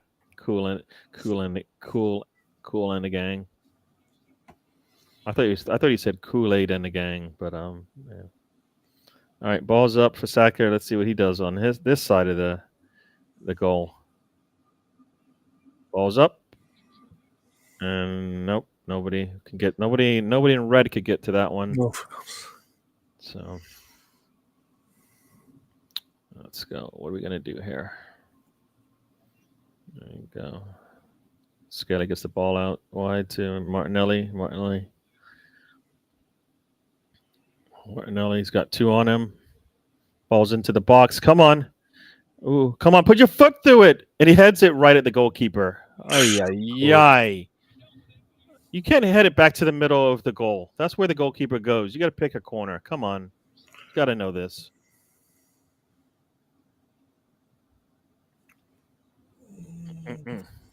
Kool-Aid in the game. You know. That's what I thought he wrote the first time because it just looked kind of strange.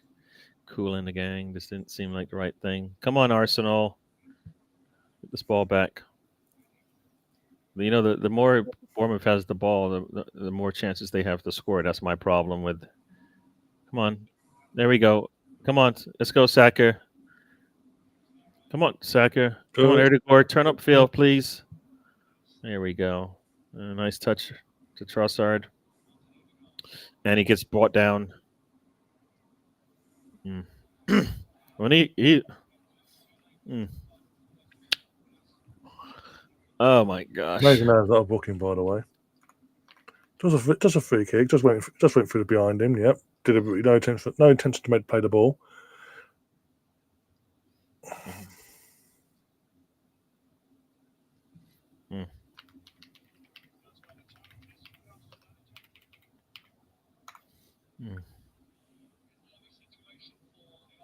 Okay, I'm on a little bit of a run here.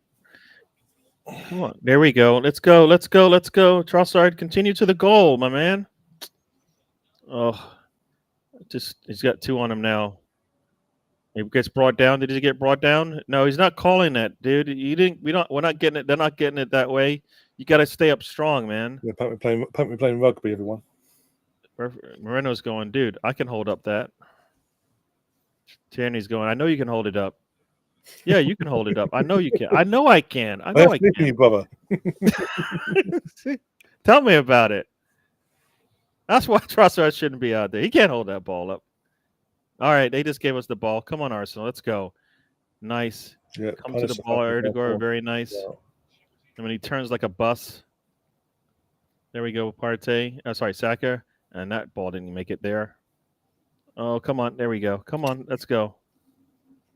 3 shots on goal to their 0, and I'm still scared because we only have a 1-goal lead.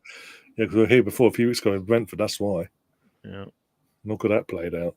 Come on. Nobody comes in with Oh, nice ball in. Put your foot through it. Saka, do something. Oh, he goes to the far corner and he pushes it wide. Oh, that's got to be on target. What a save. Was it a save? I think it looks like it initially. I've looked at the replay. Doesn't look like Saka's running for a goal kick there, or a corner, I mean. I think he doesn't. Let's have a look. I don't know if the goalkeeper gets a hand on it. I mean, I think that's. Let's see. Nope. I don't know. I think that if he put that on target, I think he scores. I think he does. Goalkeeper. I think that ball's past the goalkeeper when his hands up. It looks like he gets it, but I think it's because his hands in front of the ball's behind him. Come on. You put that on target. I think if he puts it on target, it probably gets saved. Long ball, and Ben White, and what happened here? Oh boy, he just kicked it out. Wow. Yeah. Yeah, he completely missed it. That tried to be cocky. Yeah, side foot into the stands.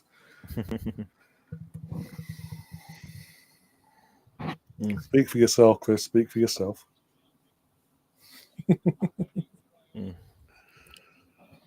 All right, come on, let's go. Oh my gosh, I don't know what Ray was doing there, but he's trying to get you to really hate Paella. Really is doing it. I don't understand why he did that pass. Right, get him out. We need a number one. You've got somebody out wide of you, and you go with the pass through the middle, and Saka's pass, Partey's pass, just not right. Is it not concerning at this point? Even with nothing to play for, no, I get that, but this is becoming a regular thing of Raya suddenly. I think I'd like to say it's poor preparation, and I'm gonna give a lot to Raya, but some of it to Arteta. I mean he's not getting better at this this thing called goalkeeping, and then White gets turned, and I don't know why he took a shot so early, but Raya's gonna. Oh my gosh! If that's not a yellow card, come on. No, yes, that's literally the definition of a yellow card offence. He has literally delayed the restart of a game. So Dango has, I'm pronouncing it wrong probably, Dango has been booked. Or everyone else, one of the two. Dan Laguna's in the chat. It wasn't Dango, it was somebody else. Dango is no, because in the screen initial mind. No, they showed Dango there, but it wasn't. He was out wide. Come on, Saka, hold this ball up. Does he get a call? He does get the call. But Dan said he's got money on a 4-0. He's still confident. Well, there's plenty of time for the 3 other goals, so it's not late in the game. You bring on Nweri, I'm getting to the 4. Yeah, keep him off. I don't know. I'm not seeing it. You bring on Moreno, I'm seeing at least 2 goals from him. You know, you bring on Moreno and Nweri, I'm seeing the 3 goals. Let's just say that. And where you can take off who you want. It could be Erdegaard, it could be Saka, either one. Well, that's ever so generous. The 50 coins there for Rosie. She's there giving out 5,000 to this, everyone. 50 coins from Russ. There we go. Nice turn. Come on, Erdegaard. Man, his touch is always away. Gotta be able to hold that ball up, man, for a little bit better. There we go. Partey is going to come out the left-hand side here. Partey can't squeeze it in. I think. All right, here we go. Come on. Trossard, long ball to Saka. Let's go. People, get in the box. Let's go. Oh, come on. Be ready to take that shot, Erdegaard. What is? Oh my God. Get him off. I've never said that. Get him off. Come on. What is he doing? 12 months ago, he has a shot there. None of this dummying. Why is he dummying for fuck's sake? If he takes the shot one time, who knows where it goes? Exactly. Again, 12 months ago, even before the injury started this season. Look at that. Rosie can't even give me coins. This is this. You know what? I'm serious. I'm going to have my attorney talk to your attorney about the way you've got StreamYard set up. People, this is not the first time somebody has tried to. Mr. Tom tried to give me coins, and it said no. All I'm going to say is, there's no issues. No. You know what? It's under your control. You're going to have control. It is your system that you're managing. Somehow you've got it set up for some unfair play there. Let's go, Partey through the middle. He's got tons of space. Yes, go. Come on, people, get into position. Ball's out wide. Trossard, what are you going to do with it? Push the ball in. All right, come on, Rice. You got to get to the ball. He's worrying about getting around on the ball. Get to the ball first.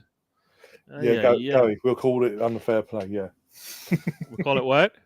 What you're saying about me setting things up against you. It's all unfair play. Yeah. We'll call it Look. Catherine tried to give me coins, and it said no. I'm seriously wondering what's going on here with the way you've got StreamYard set up. There's a Gary clause in there. What are you trying to imply? You know what? That's why I got my attorney involved, so I don't have to say it. But I don't know. Is your attorney called Mr. Gardner? I need somebody to help me out here because something's just not right about this situation.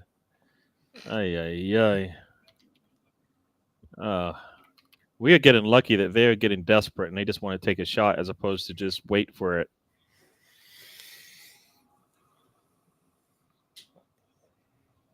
Here comes No, Semenyo. Semenyo. So yeah, they're watching this, going, all right, well they're not going to run away with it, so why don't we just go and try and take the point? You know, because right now we don't look like we want this.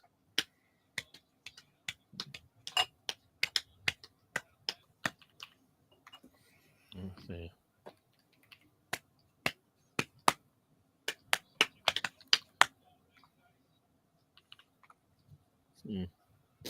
Here we go. Rice gets the ball out wide to Crispin. and Martinelli would, I don't know, a nice pass back to the goalkeeper. And of course, when I give coins away, they work. So you know what? Yeah. Tell me about it. Tell me about it. Is it what Sol Campbell once said? I don't know. I'm just saying. I'm getting my attorney involved. I don't want to say anything.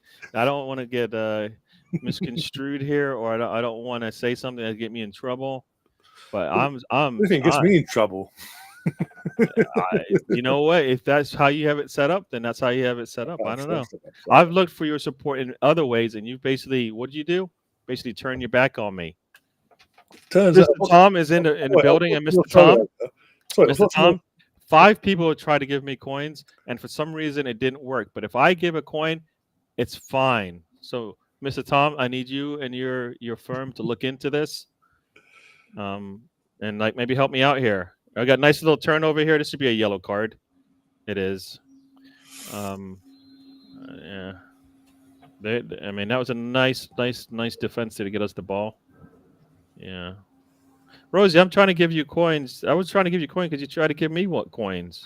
Yeah, so I was to say, I was watching your show earlier. Was this incident between you and Rosie taking place on your channel or my channel? I'm confused. She is just going after me. She just, I don't know. I don't know why I'm getting the hate, man. I'm getting the hate. I mean, she's Scottish. She hates anyone. It's not Scottish. Yeah. Mr. Sam is in the house, and guess what? Second half is going just like the first. I mean, in my eyes. Ugh. Oh, look. Did I get coins? I did get coins finally after the 10th try. You know, I don't know. I'm still there's still something else going on with this. They're bringing on 2 subs, I think it is. Right? They're trying to get that point. And Arsenal, what? No, we can't bring in Weary because you know what? He can't. You know, Saka hasn't got his minutes. We can't bring in Moreno because why? Because Trossard is doing so well. It's just the dumbest thing ever, man. Sit here and watch this.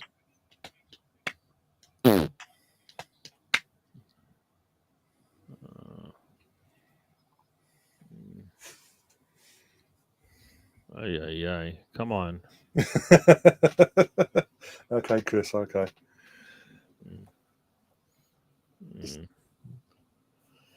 Smile and wave. Yeah. Come on, we got the ball. Come on, get to it. Get Trossard. Go attack the ball. Why do we do that every time? We attack the man and then we lose the ball. Honestly, we're being honest. What's Trossard done in this game so far? Nothing. And there's a long ball to Semenyo because we're too busy worrying about the damn man instead of the ball. He's got tons of space and a very nice defense there from Saliba. Are you kidding me, man?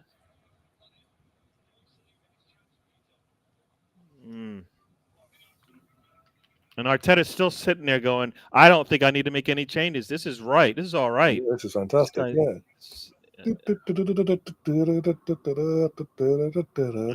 with a heavy touch there, and Saliba gets in and clears that thing very nicely. But Arteta, you're upsetting me too because you should be making crap. Making it a regular occurrence. Just be honest. I don't like that. I do not like that, Stefan. This is. He throws it in, heads it right past Maya, who's off of her throw. Oh, for fuck's sake! Oh my god! This is a joke. This actually is a joke. Yeah, again, like Brentford, don't take your chances. And now we've been fucking. And we don't even make subs to change things around. No. So now we're going to be 70 minutes, and we still haven't made a sub. And how easy is that on a throw-in? Throws it in and they head it in. I mean, you kidding me? So basically, we prepared for nothing. We're going to go into another midweek game not with any good things, good feelings, man. I mean, BX says it's been coming. It's not really been coming. It's not really had shots. There's been errors from Vaya and this, that, and the other in the build-up, like early in the game and all. But nothing suggesting they were going to score in terms of them actually trying to score. Yeah. We let them back in, but they weren't going to score yet again, we based on the switch up build-up. Stupid goals.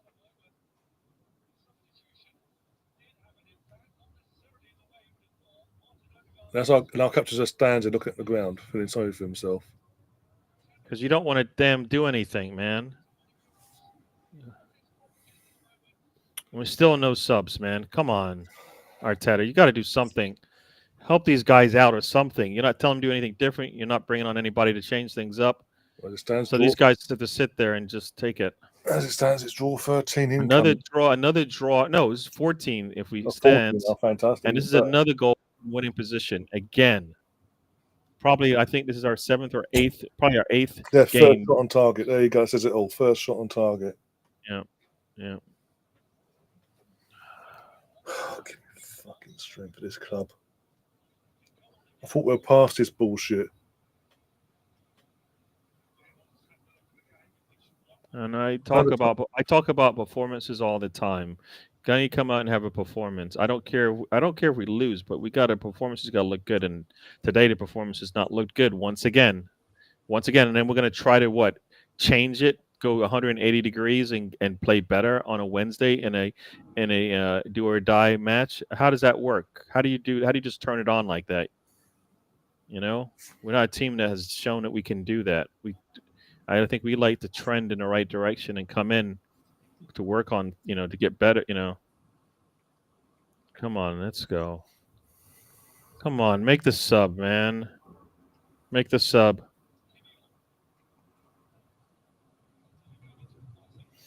Goalkeeper comes running out and he runs around the goalkeeper to let him clear it. I know you attack the ball and maybe it falls to you like it has in the past. You've seen what happens if you attack the damn ball. I mean, in Liverpool matches, one way you attack the ball, and guess what? They ran into each other. The defense.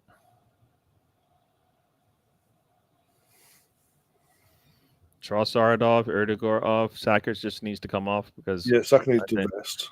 I mean, it's more for rest, but Erdegaard and Trossard are not giving me anything. And what? So, if I'm Berta, I'm like, why can we not play our players when the other ones are struggling? Yeah. Why do we have to stick with the same 11? There's Havertz there. I mean, Havertz is coming on if he wasn't starting. That's the thing that disappoints me. And now what is a delay? Of course they're going to delay a game because they have a point now.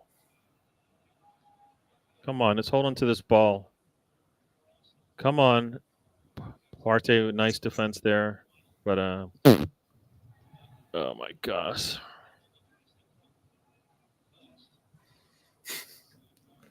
Gotta love Tom there. The EFL can go F itself for 12 months. No, you shouldn't talk bad about it. You're gonna be there. Oh wait, it's EFL, he said. You said for 12 months. Does that mean you're planning to go back? He's preparing just in case. Based on the last 2 seasons, I can't blame him in terms of the 3 promoted teams last season and this season have gone up and gone back down. So he's probably just thinking, Oh my God. This is so disappointing. And we're just sitting there, 70 minutes gone now, and we still haven't made a sub. They've made 2 or 3 subs already. They made 3 subs already. We haven't made 1, and you're telling me this is in preparation for a semifinal knockout game away from home. Come on, Martinelli. You gotta. Oh, for fuck's sake! What's the point of him at this point?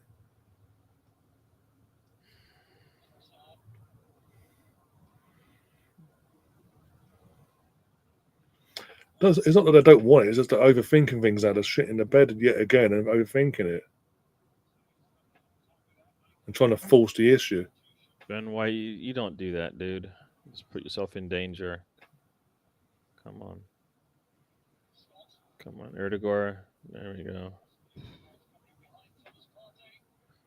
Give him space. There we go. Oh my gosh! And then Saliba loses the ball. Oh, We are. what is he doing to me? What is he doing? This is. Bring somebody in, please. Just sitting here watching this. Come on, this can't be good to watch from the sidelines. Anna Smith's loving this. Go by his co-comps.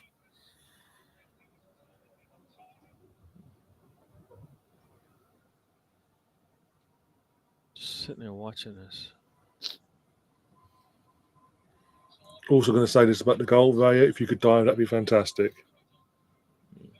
If you could use your legs to spring yourself in the air to drive across the goal, that'd be fantastic. Instead of just rooting yourself to the spot and going, what? Come on, Arsenal. You should be making a sub by now. These guys do not have to play 90 minutes. You're going to play Trossard for 90 minutes. You're going to play Saka for 90 minutes. Come on. Oh, Moreno's coming on. Thank you. For Rice. Oh, my gosh. What are we doing? So basically, we just weakening ourselves. Great. We'll put him around in midfield where we know he's not strong enough to. Trossard, you're okay. You've done fuck all in the game. Off you go. Rice, you've been one of our best players. Get off. This is the dumbest thing ever. What's the point of bringing Moreno? He doesn't play in the midfield on Wednesday. This is where you bring in Skelly and then you let Tierney come in, right? Oh, my gosh. Well, you do something and bring Zinchenko in if you're going to bring in a midfielder. This is dumb. Dumb. The one person who scores a goal, we're going to pull him out. As I said, one of our best players today. And yeah, let's just hook him off. Fuck it. This formation doesn't work when you don't have the players out there. Who cares about a target man? We don't. Oh my gosh, are you kidding me?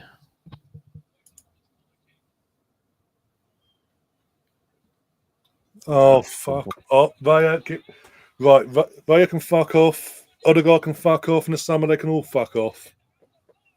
This is a fucking joke. Absolute fucking joke. Wow, that is just poor.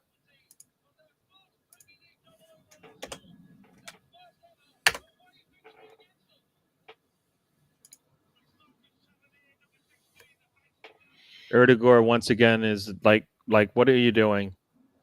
He's not even walking the ball. I'll hold him in. You're all piss off. Ray, I'm sorry. No matter what, deflection or not, like you're meant to be better than your predecessor, for fuck's sake. Well, you can't blame it on Raya when your man is 1-on-1 and you can't do anything about it. I mean, come on. And you're gonna go after Raya, I get it, but not on that one. Another one for sure. That one, no. I mean, come on. Erdegaard was terrible. Erdegaard 1-on-1 is just terrible. I don't even know why we even do it. As I said, he can piss off as well in the summer. I'm fucking sick of it. He's our captain. We must stand by him. Fuck off. He's been back long enough now since that injury. There's no excuse for this bollocks. He wasn't doing this a year ago. Suddenly he gets a 2.5 fucking month injury. And I think it's an own goal anyways. I don't know if Everson gets a hand on it. They're checking for something. I don't know what they're checking for. Possible offside, so I don't know. So they've got to make sure if he touched it or not. But even if he hasn't touched it, he's interfering because he's having a 50-50 tussle with fucking Odegaard, as they would say. They won't disallow it. They won't. I mean, he looks offsides.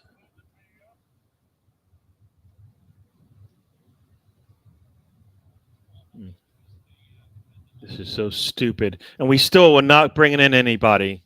Just sit back and watch this happen. This would be the perfect situation to bring somebody in. Catherine, it's going to stand. They will not disallow this. They're now checking for handball. They cannot tell from one angle. They need to find other angles where they can tell from. That's all I'm going to say. They won't disallow it though. They're just looking at one angle from beyond. Here we go. They look at the angle where you can't tell. Yeah.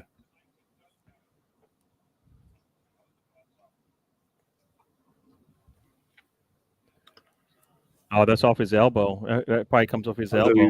under the sleeve as well. Yeah, that's off his elbow. So if they're gonna look at that, that should come off. It still hits his hand. I mean, from that angle, it looks like it hits his hand. Yeah, it looks like it hits his hand. It's gonna hit off his body and come up off his elbow. We can't tell, so we're gonna have to give it. Yeah. So. Yeah, goal stands. Yeah, but they can. But they, you know, what's weird is they can tell an offside and a ball goes out of bounds for these weird when it's angles. Not Arsenal. They can tell when it's not Arsenal. Yeah. If it involves Arsenal, they can't tell. Yeah, yeah. And we still have not made a sub. Mm-hmm. What's the point of watching this? If you're just going to play the same way with the same. Okay, but guys, so they're saving themselves for Wednesday. They're going to turn it around on Wednesday in Paris. No, not this. Not these players. They've already not. They're not going to show us anything. We're about to lose by the way, for the first time ever in the league season, we're going to lose for the first time to Bournemouth back to back, home and away. For the first time ever, we're going to lose to Bournemouth as the home team. Everything's okay, guys. Nothing to see here. Let's just focus on the Champions League. Yeah, until that's done on Wednesday. It'd be one thing to say you're going to focus on it, but you're not. You're playing your starters. Like 9 of your starters are on the pitch. There's no way you're not. You're not preparing for Wednesday and giving them a little bit of a break. People literally tweet saying it hits his arm, but of course they allow it. It's Arsenal. It's like we're looking at the angle they're looking at. It looks like it hits off his elbow, which is underneath the sleeve, which technically by their own laws is a handball. But no. We pretend we didn't see that, guys. Get him! Come on, referee. So stupid. Why? Didn't want to do this Watchalong either, but because I don't play for in this game, because obviously the league's done. But weren't going to let you guys down and fucking watch.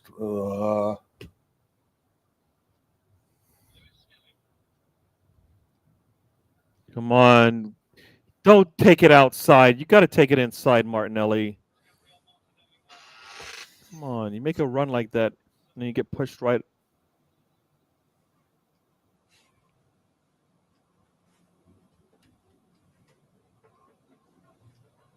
And Partey just loses the ball. Oh, my gosh. So in back-to-back home games, guys, we've gone 1-0 up, took our foot off the gas, and now we're going to drop as it stands, we're dropping points. Back-to-back games. Oh, my God. I can't do this anymore. I can't do it. 5 points we've dropped in 2 home games. From winning positions. Still, what was the point of having Rice come off? What was the point of that? Yeah, second we've done that, look how we dropped in midfield. No coincidence, that's all I'm saying. It's 1-0 at the time, suddenly he takes him off. 5 minutes later, it's 1-1, now it's 2-1. Just saying. Best player, one of our best players. Don't take off the worst players on, get the worst players on.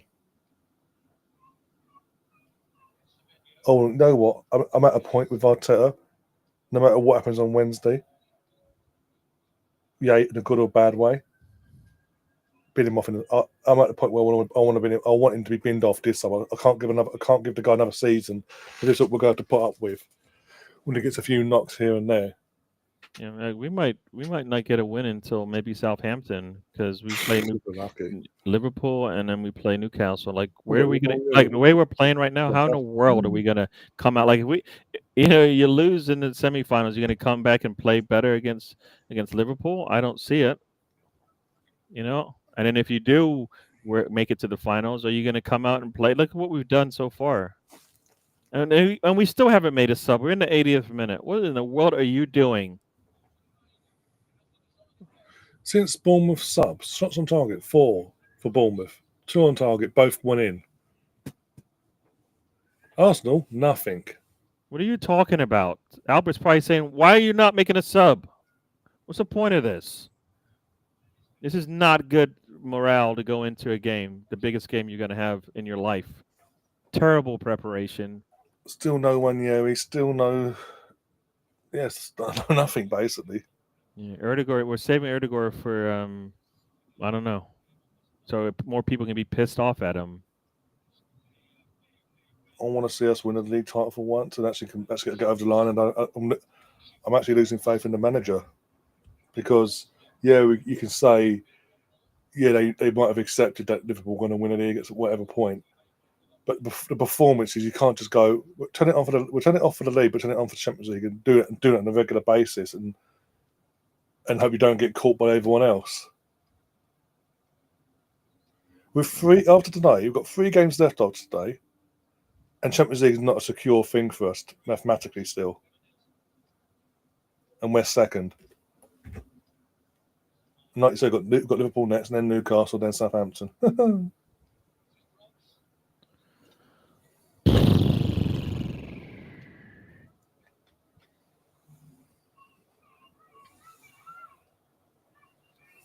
sick of this bollocks. We can't even beat Bournemouth now, for God's sake. Bournemouth.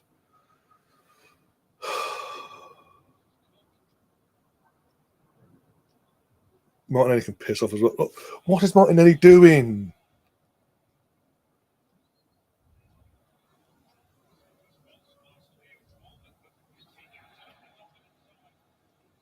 They can fucking take him. If that's the case. If you're being genuine, they can fucking have him up in Scotland.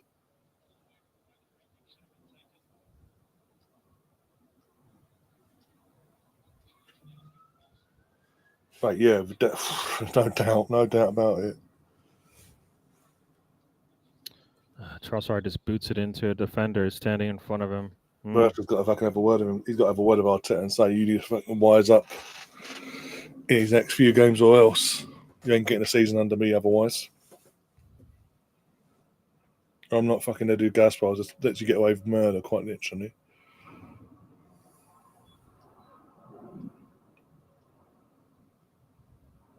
But again, Sam, we've allowed to do it that close and that tight. Because we've just decided, where's a drop points in the league? It'll be okay. Everything in the Champions League canon.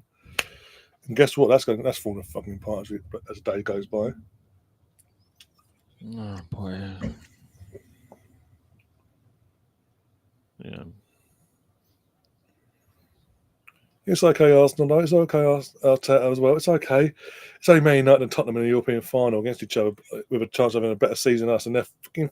Oh, yeah, that's right. They're in the fucking relegation zone this season. But it's okay because they're down there, but they've got a trophy. It's okay. No, we ain't got a trophy though. It's okay. No, it's not okay. You know what? Don't put in Wary on because that's going to upset me. Get a massive flag out and say that's a tifo and piss off everyone. What are we doing, man? This is why I said back in the summer, certain players we got rid of, we should never have got rid of, because since players, in terms of their positions, we got rid of, not replaced, certain players have stepped up the gas. He's going to bring in Wary on, Zinni on, and Sterling on now. It's like, what's the point of that? With 5 minutes, it's been terrible for 85 minutes. He's literally repeated what he basically, in terms of timing wise, he's repeated exactly what he did on Tuesday. Fucking joke. Why did Saka get 85 minutes? Martinelli, I guess White is off. It's just So with Zinchenko coming on, I mean, that means Partey's right back. Fantastic. That's just brains of a rocking horse there. Because we're always winning Partey's at right back. Oh, wait. It's the dumbest thing ever, man. And you know what? We haven't done anything in a game when Partey plays right back, right? So why in the world would that change today?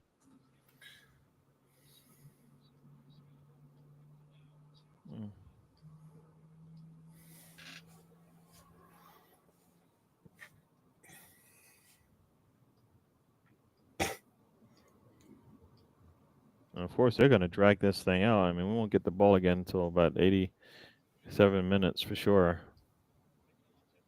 Yep, he's going to pass it there, and I have a feeling he's going to pass it right back to the goalkeeper. Going to give a yellow card now, or are you going to speed up this game? Nope, you're going to go talk about it. Oh, you have a sub coming.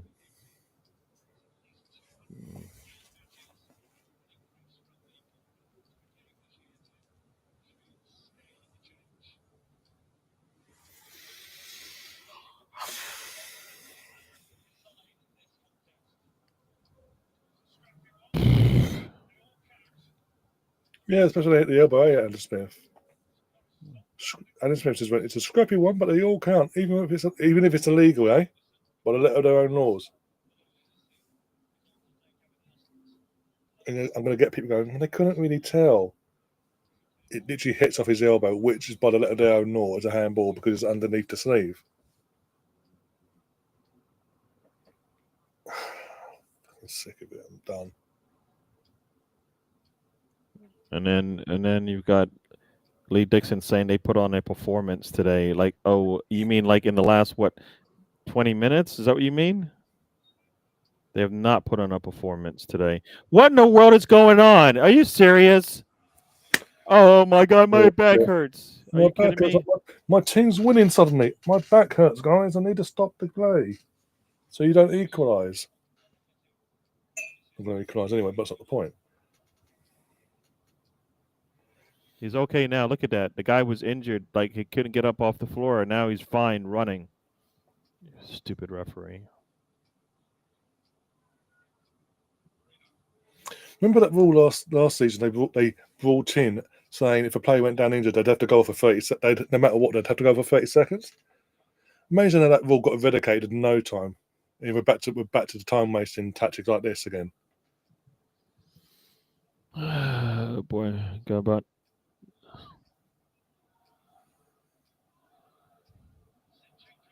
Of course, with Partey not in the middle, you got nowhere to go with the ball. It's a big donut. Come on, Erdegaard, take the damn shot or something. Look at Nweri. Come on. This is stupid. How many times are you gonna do this? You bring him on, and all he does is put danger in eyes. Smug prick. Look at smug face in him. That smugness in that fucking referee's face. I don't think that ball's off of Nweri, is it? It was a corner. He's given a free kick. Yeah, he kicked it out. The defender kicked it out. Yeah, but he's given a free kick because of collision afterwards. Are you kidding me? Hence the smug look at his face. You ain't getting that easy, Arsenal. Well, this ball won't get kicked in the air until 91 minutes. We can't break the laws. Mike Dean famously says on Sky Sports, and Paul Merson says, "What laws? Yeah, because you change it. You bring in new laws and then change it. Oh, because the people aren't happy. Oh, here's a brown envelope coming from Everton and Chelsea. I'll change the rules now. We ignore the rules we put in the first place of time wasting, and we go back to how we was before when everyone complained about time wasting before." Fucking. Oh. 6 minutes apparently. Yep, 6 minutes. Come on, Arsenal. Let's go. To get an equaliser against Get the ball to Nweri. Come on. Oh. Come on, let's go. If we'd won today, if we'd won today, Sam, it wouldn't have been a problem. But we've made it a problem now. And it's all about performance. Performance has been poor. I mean, it's not about the result. I'm telling people, it's not about the result. We need to play better if we're talking about getting prepared for a Wednesday match. This is not the way to do it. Not the way to do it at all. And there goes a little nice turnover there. Come on, he gets the ball back. Very nice from Moreno. Come on, let's go. Come on. Let's go. Ball's in. Come on, Erdegaard, hold up. Fucking take your time, Meth. Oh my God, Erdegaard's going to take this. We've got no Declan, so it's going to be Erdegaard, yeah. Remember Declan got hooked off him, he was the best player, remember? I mean, you lost the ball. He's got to hold the ball up better than that. I'm sorry. Got bailed out with the foul, but this is why I can't get excited at seeing PSG lose for the last few weeks, because Arsenal do this. No, they're not. You know what? They have already won their league. They don't have to worry about whether or not how they're playing. I mean, I don't know. I mean, the fact that they didn't play in many players in this one means that, you know what? When they won the league in France, they were undefeated. They don't won us a single game this season. Suddenly they won the league and they dropped top. What are we talking about? Just put the ball on frame. Come on. Talking about all this nonsense, and we're going to put the ball where? Won't even be hit the wall, Pete. It'll be out and high, not at all handsome. Into those ZFC. Let Nweri take the damn thing. Let somebody who can actually shoot take the ball. Gosh. Ooh, into the wall. Surprise, surprise. The Bournemouth wall. Yay. Pete, you was right. Fair enough. Sterling, what are you doing? Got no support. Sterling's acting like we're winning the game. Come on, let's I'll go. take it to the corner. Come on, somebody come to the ball, please. There we go. Sterling, do something with it. Put the ball. Put your foot through it. And Odegaard's injured himself. Fantastic.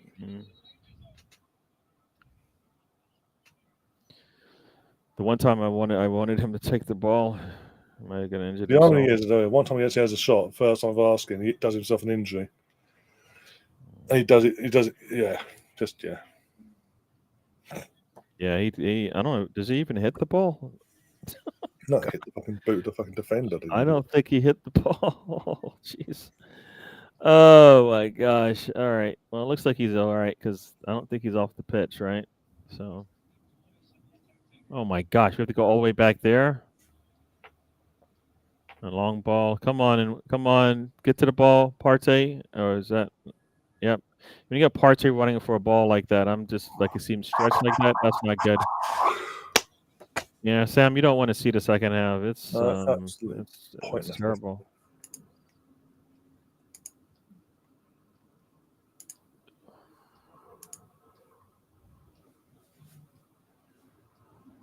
The worst thing that could happen is Erdegaard gets injured because Nweri's not playing there. So basically, that means Moreno's going to come back to midfield again. So basically, you're going to see the same thing that you just saw, except for it'd be Rice, Moreno, and Partey in the midfield.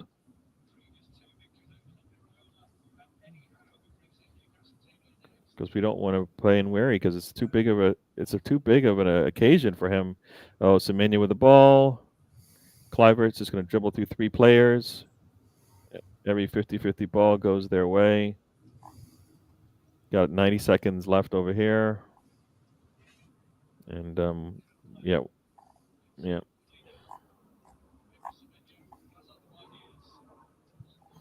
We're never going to get this ball back with enough time to even do anything here. Yep. We'll take the L here. With the stands being so empty, I can see once again the stands are empty and they got emptied, and come on. And what's Bournemouth? Because it was in Bournemouth. They won the fucking league themselves.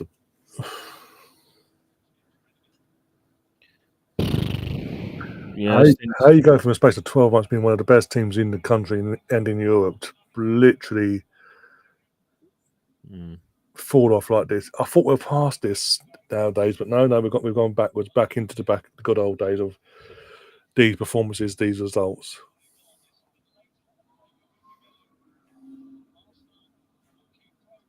We're gonna get the ball into the final third, so maybe we can get a shot off. Maybe. Come on, somebody take a shot. Get the ball into the final third. No, we got to go forward, guys. Erdegaard, nope. I don't want to get into the box. Ew, we're in the box. There we go. Come on, let's go. Put a ball on, and Saka gets brought down. They're gonna say no, nothing's given. Yeah, Partey. And that's it.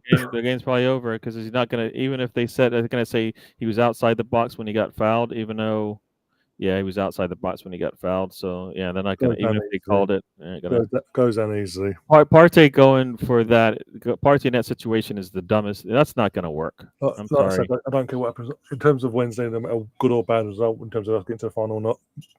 As far as I'm concerned, Arteta needs to be binned off this summer. This situation, injuries or not, this is the thing. Arsenal are going to play in the thing of, well, he had this injury, he hasn't had his full fit squad. I don't care. You need to adapt. Other managers adapt. He refuses to adapt. You put kids on the bench you don't want to use just for the sake of it. There is no way we're beating Liverpool or Newcastle the way we're playing because either we do make it to the final, and guess what? Yeah, it's over. I'm sick of it. I'm done. Yeah. I'm sorry, I don't care. In terms of, I'll be here, and if we get through, we get through. We don't. I don't think we will. He needs to go. Within a half hour to Southampton game, he needs to be gone. But we're going to see who has the power, basically. in terms of within a half hour of the Southampton game coming to an end, we'll find out later on this month who has the power, Berta or other people above him in terms of that in that boardroom. Yeah, our next match is against. He can't get us over the line. He can't push us over the line. He's done a good enough job to an extent, and now he's been found out. We're going backwards again in terms of our performances, our results. We are losing against Bournemouth back to back for the first time ever in our history. They have beaten us for the first time in their history at our place, in any competition, league, cups, period. We've 13 draws, 3 defeats now. The second we lost to West Ham, we just went, oh well, Champions League it is then. Yeah. And even then, we're gonna screw that one up. Yeah. I'm sorry. As good as the job he's done to an extent, I said this back in December last season. Last season, we lost to West Ham and Fulham back to back. I think he's hit a ceiling. I think there's a ceiling with I think he's hit it, and we're just going through the motions at this point. We need to upgrade on him and get. If we want this squad to win silverware, we need an upgrade on Arteta. I don't care about the Arsenal connections as a player and how he cares this. I don't care. I want us to win, and I don't see it happening. You can go, well, the league was done and this, that, and the other, but you still got to put the performance in and seal the Champions League. We're 3 games away from the season ending, and we're not even going to Champions League football this season, for next season, sorry. And there's 5 spots up for grabs. Well, 4 left out of 5, but that's my point. I'm just sick of, as I've been saying repeatedly in the stream, I thought we were past this bullshit of these performances, these results. Again, how's Trossard played the entire game? Pretty much. I think he went off, I don't know. How's Odegaard, barring the assist, finished the game? This is why, when I went back in the summer, I said, when we sold Smith Rowe, we best have someone lined up. We didn't. We then sent back Fabio Vieira to Porto. Best have a replacement ready. We best get someone in. Did we? No. And then with that, Odegaard goes, I've got no competition. I'm guaranteed no matter what. And this is what we're getting. Other players are in the same situation. I'm guaranteed no matter what. This is what we get. Amazingly, it's the players that have got competition in their respective roles are the ones actually turning up week in, week out. Even the only exception to that debate there is Saka, because he gives us shit. He's got no competition per se in terms of an out-and-out white winger next to him, but he'll turn up week in, week out. Last year, Martinelli fell off. What? No competition, no performance from Martinelli. No, this year, no competition for him, no performance from him. Sorry, it's a joke at this point. And yes, the transfer window last year has bit us on the arse, and it has bit us on the arse numerous times this year. And as I say, I'm at a point now. If we hadn't had this fall off, if we just gone through the motions, got the 3 points, has racked them up, because sealed second as a worst case scenario, and still went and do what we did in the Champions League, I could suck it up a bit to the extent. It's the fact that since the West Ham defeat, we've just gone through the motions of the game. If we win, we win. If we draw, we'll draw. And like today, we'll just lose. And there was no reaction at all from anyone, really. Let's be brutally honest. All game, Odegaard gets in position to shoot. What did he do? 1 touch, 2 touch, dummy. 1 touch, 2 touch, dummy, and gets tackled. The one time he actually goes a shot, he should have dummied it if he had to control the ball. I put a poll out the other day after the first leg, and I said, who do you want to be as your captain for next season? Odegaard, Rice, Gabriel, and I put a 4th option of Saka because he's had the armband recently as well. Just for the 4th option. Declan Rice won comfortably, but you still have people going, he's our captain. We've got to stand by him. He's not leading by example. He's not doing what he needs to do as a captain, vocally or on the pitch with the ball. And I'm sorry, he's too comfortable. We need the left winger. We said that now. That needs to be addressed this summer. we need a midfielder to replace what the outgoing Jorginho Jorginho this summer and probably Partey next. So if we extend both, one of them or both, whatever. But you need to either way go and get that replacement for the long term to go alongside Declan. You need to go and get that striker. We need a better goalkeeper. We need a number 2. There's more than there's actually. If you actually sit back and look at it, there's so much needs doing to this squad now that a year ago wasn't the case. What it was, they got 2 years of back-to-back second, close but no cigar and all that, and they got cocky, and it's bit them on the arse. And the fact that we're 3 games away from the season ending, Champions League is not secured, and we could fall at the top 5 based on our form. Like I say, we've got Liverpool next Sunday. Fantastic. God of honour, we're going to get battered by Liverpool. And they won't even have to try. They could do this. They could do this 1-0 down and then just have a set piece and score. It is what it is. Bournemouth have had two shots today and they're both winning. We've got a goalkeeper that's recently is scaring the life out of me now. For someone that's meant to come in and be the upgrade to Ramsdale in terms of his ball to feet play wise, he's now doing things that Ramsdale will be criticised for. But people will defend Vate. I'm sorry, he has done some brilliant things for us over the last year, sorry. But he's worrying me now. Things that I thought would happen are now happening with Raya. He's getting complacent. No coincidence. Last year he was doing fantastic. He had that because he had Ramsdale there anyway, but also he had the situation of fans. Lots of fan base weren't happy how it was dealt with, etc., etc. Second, Ramsdale fucks off. We're getting this. It's not just him; there's others as well. But I'm saying there's more now to this. There's too much complacency, and things need to be addressed. And I'm just done with the whole. Let's be nice for the sake of it. No, if you want to win the titles, you need to be harsh in this situation. It can't. But for a team that wants to be winning the title, you cannot just pick and switch it off down. I'll switch it off for this game. We can't be mad because it is what it is. And then Champions come Wednesday, we'll try and turn it back on, but we won't. But we tried, guys. We tried. Sorry, mate.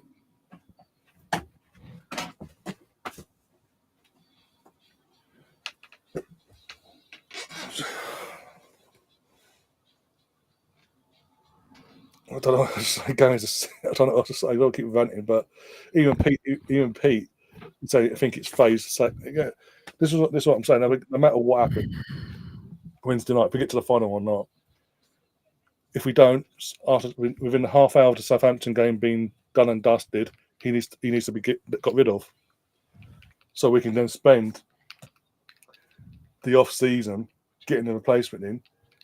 Who's an upgrade who can actually take this team forward? Because we've got great players in our team.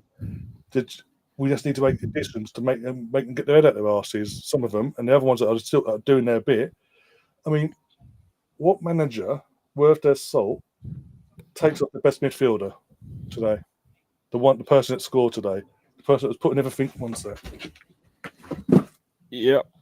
No, I've always said that if they can't bring in the answers and they don't think Arteta can do it with whatever they're going to get him, then he has to go. And that's kind of been my point. People are like, you want to be Arteta in or Arteta out, you should be on one side of the fence. If they're not going to help him, then he needs to go. And I don't think they're going to be able to get him the players that are going to fix this. Even if you bring in Gyökeres, even if you bring in Zubimendi, there's still things that he has to like. Is he going to get rid of Erdogan and get better in that role? Do we have that player in our team that can actually do a better job? All right. But it's also for even if you bring in the Zubimendi, the Gyökeres, and all that, he's now got a squad of players in terms of currently now that have gone 3 seasons under him, most of them anyway, and we've got no silverware to show for it. So that even they're going into a 4th season, if that was to happen, some of their faith in him would be lacking. Because we've done this for the last 3 years, they've got nowhere.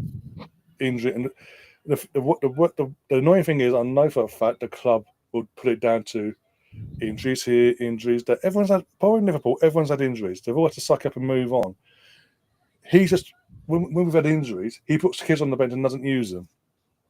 Unless we're pumping Ipswich, with all due respect, Stefan. In terms of Butler Adeji. Butler Adeji's been on the bench all season pretty much. He made one appearance. One. With 4 or 5 players on this, including Butler today, not one came on. We're sitting here saying around 60, 65 minutes, and we're there screaming from the 60th minute in, make your subs, doing this, do that. 1-1. No reaction. 2-1 down. And he waits. He did exactly what he did on Tuesday. Waited until the 5 minutes to go plus injury time, hoping who he brings on would have long enough, that 5 minutes plus injury time would be long enough for them to do something. I'm just... The fact that we start the season, we're all berated for our set pieces, but yet literally today, both goals have come from corners. How is it? No, it came from a throw-in. They scored off a throw-in. Okay, They didn't come from a corner. They threw the ball in. The second goal was? First one was a throw-in. How in the world do you get scored on from a throw-in on a header? And not only a throw-in, but a header. Like, it wasn't like they got a foot on it, they put a foot through it. No, a header. Either way, it's like, but we've got players that are, as we mentioned, like people mentioning on group chats and all that. Yes, in terms of the first goal, the lad that we've been linked with, that I can't remember his name now. Hoyson, whatever his name is. He's 6 or whatever, yeah. But we've got big, tall up players in our defence. We ain't got midgets in our defence anymore. And it's just like, it was so easy for him to go, boom, thank you very much. And even the worst bit was the second goal, corner comes in, another guard's not even facing the attack. He's looking at Everson and having a little tussle with him. And yeah, you look at the replays and maybe it should have been disallowed for a handball. Going by the images that we were showing here in the UK. I don't know what they were showing over there. But going by the images they're showing us, maybe it should have been disallowed. But nevertheless, it's piss poor.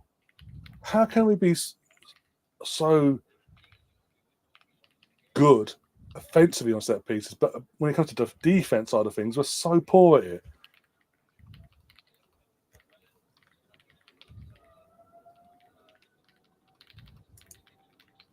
We've regressed from... You say we've got... There's reasons why we've gone backwards this season. Injuries, lack of certain players in certain positions having no competition. They're thinking, well, we're guaranteed starts. And because of how he behaves, when he gets down to the bare bones of his squad and putting kids on the bench and not using them, or wanting to sow faith even in second string players like Sterling throughout the season until the last minute, or once Tinney's confirmed via Brendan Rodgers at Celtic that he's going to Celtic. Coincidentally, before that, we didn't see a thing of Tierney first after the season. The second on deadline day that Brendan Rodgers came out and said, "One second, that's on this replay now." That should be disallowed. They zoomed in. Sky Sports have zoomed in to the image. It hits off his elbow.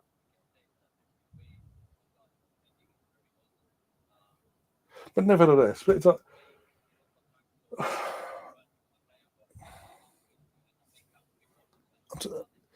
I'm just sick of it. At the end of the day, 3 years in of being a so-called competitive team, we shouldn't be still waiting for a fucking trophy. Put it that way.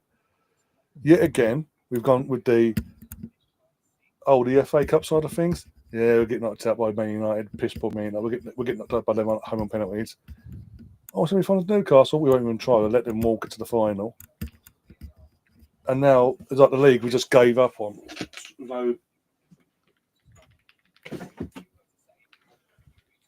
With no oomph about us, basically. The way we've reacted in terms of losing this title this season, so-called, is what you'd expect for the first time of trying. Not the third time. And this is why I'm saying, he probably will stay because the club ain't got no backbone. This is Arsene Wenger all over again. They'll wait until we fall out of Champions League spots because all they fucking care about, let's be honest, Champions League money, especially nowadays, with the new format. But unless that happens now this season, they ain't getting rid of him. Let's be brutally honest. They're going to go, well, everything went against us with injuries and this one and that one. We had 4.5 months of no. We had 2.5 months of no other goal. We had 4 months of no Saka. We lost Havertz. We lost this one. We lost that one. If we had a full fit, I don't care anymore. We can't keep going round and round in circles. Other managers, worth their salt, would have adapted and worked something out. Klopp, a couple of years ago, went through this. He worked things out. He used his academy players if he had to. He didn't just put them on the bench and hope for it and just, well, I'm not going to. You're on the bench, but you're not going to be used. He actually used them, and some of them have come through. Your Curtis Jones, Connor Bradley's, and all that. Harvey Elliott's all came back when Liverpool were going through a crisis in particular positions and the times in their season. But I'll tell you yet again, and the main critique, the biggest critique of him, he doesn't show faith in kids. And again, we said this during this watch along. Ironically, it was kids back in the lockdown season on Boxing Day, that saved his fucking job.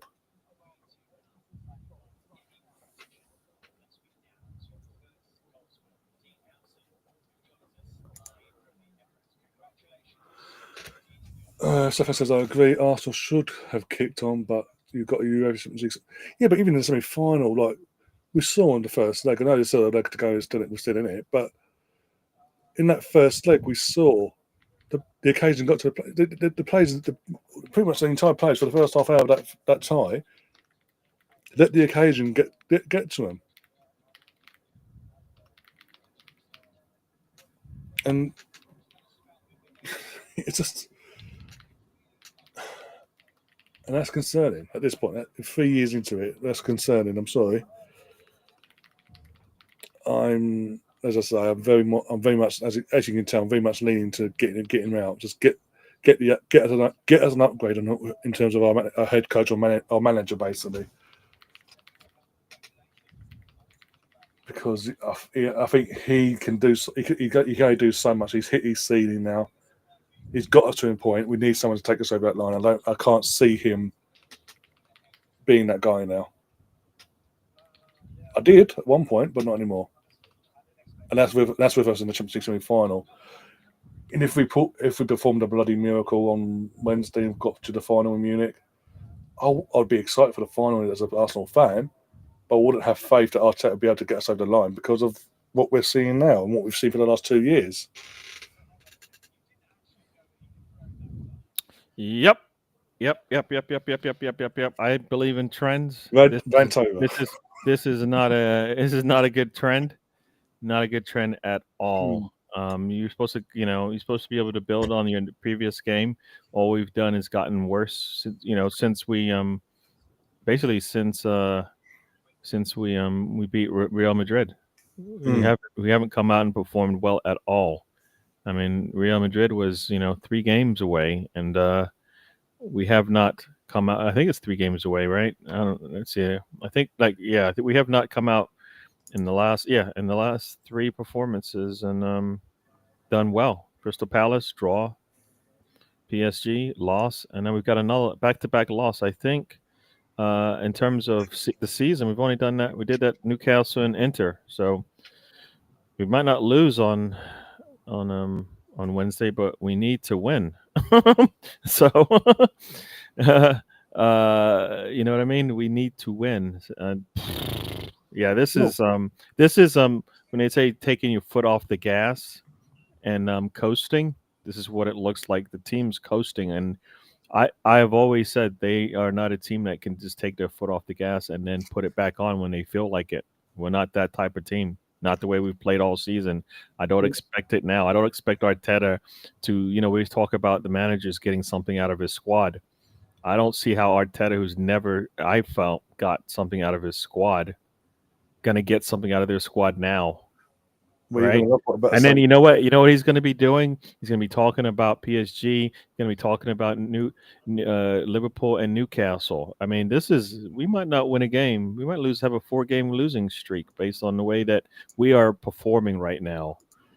right? I've been talking about performance all day long, and that loss to West Ham signified something for us, and we've won once, I think, in the I guess we've won a couple times in the league since then, but none of them looked good. All right, even the Chelsea 1-0 win, not so good. The 2 win off with Fulham, not so good. Right, and then Mm. what? And then after that, we had Ipswich, who 4-0 over Ipswich isn't really saying much about Well, that's a good win. I mean, not the way we need to be playing. So yeah, no, this is this gives me no semblance of like hope that they're going to just turn it around. Arteta's going to have to do something he's not ever done. Right, he's going to have to do something he's never done. Right. So I don't see how he does now, unless somebody else coaches the team.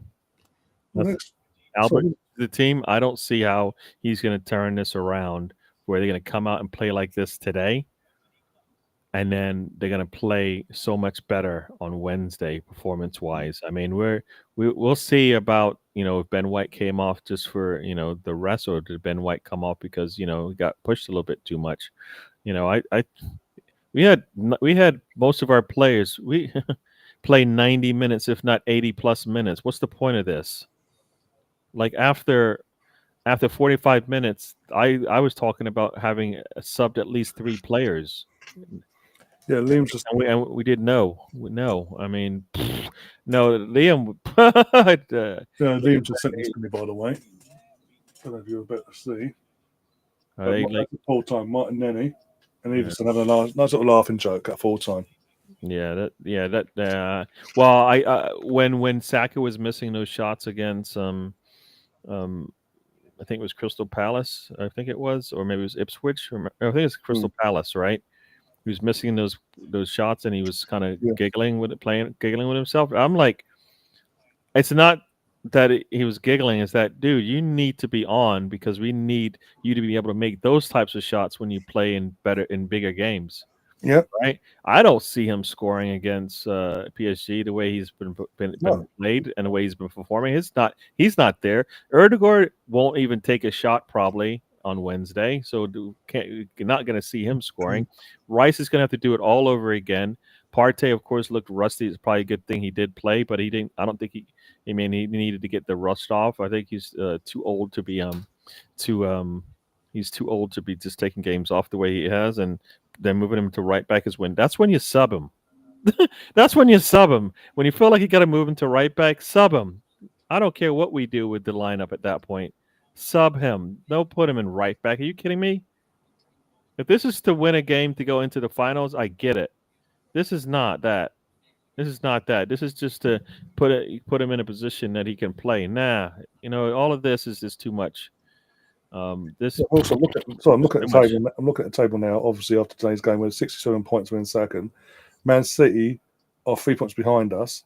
If they beat Southampton next week, we're 11 on points, but our goal difference keeps us second with them, above them. Sorry.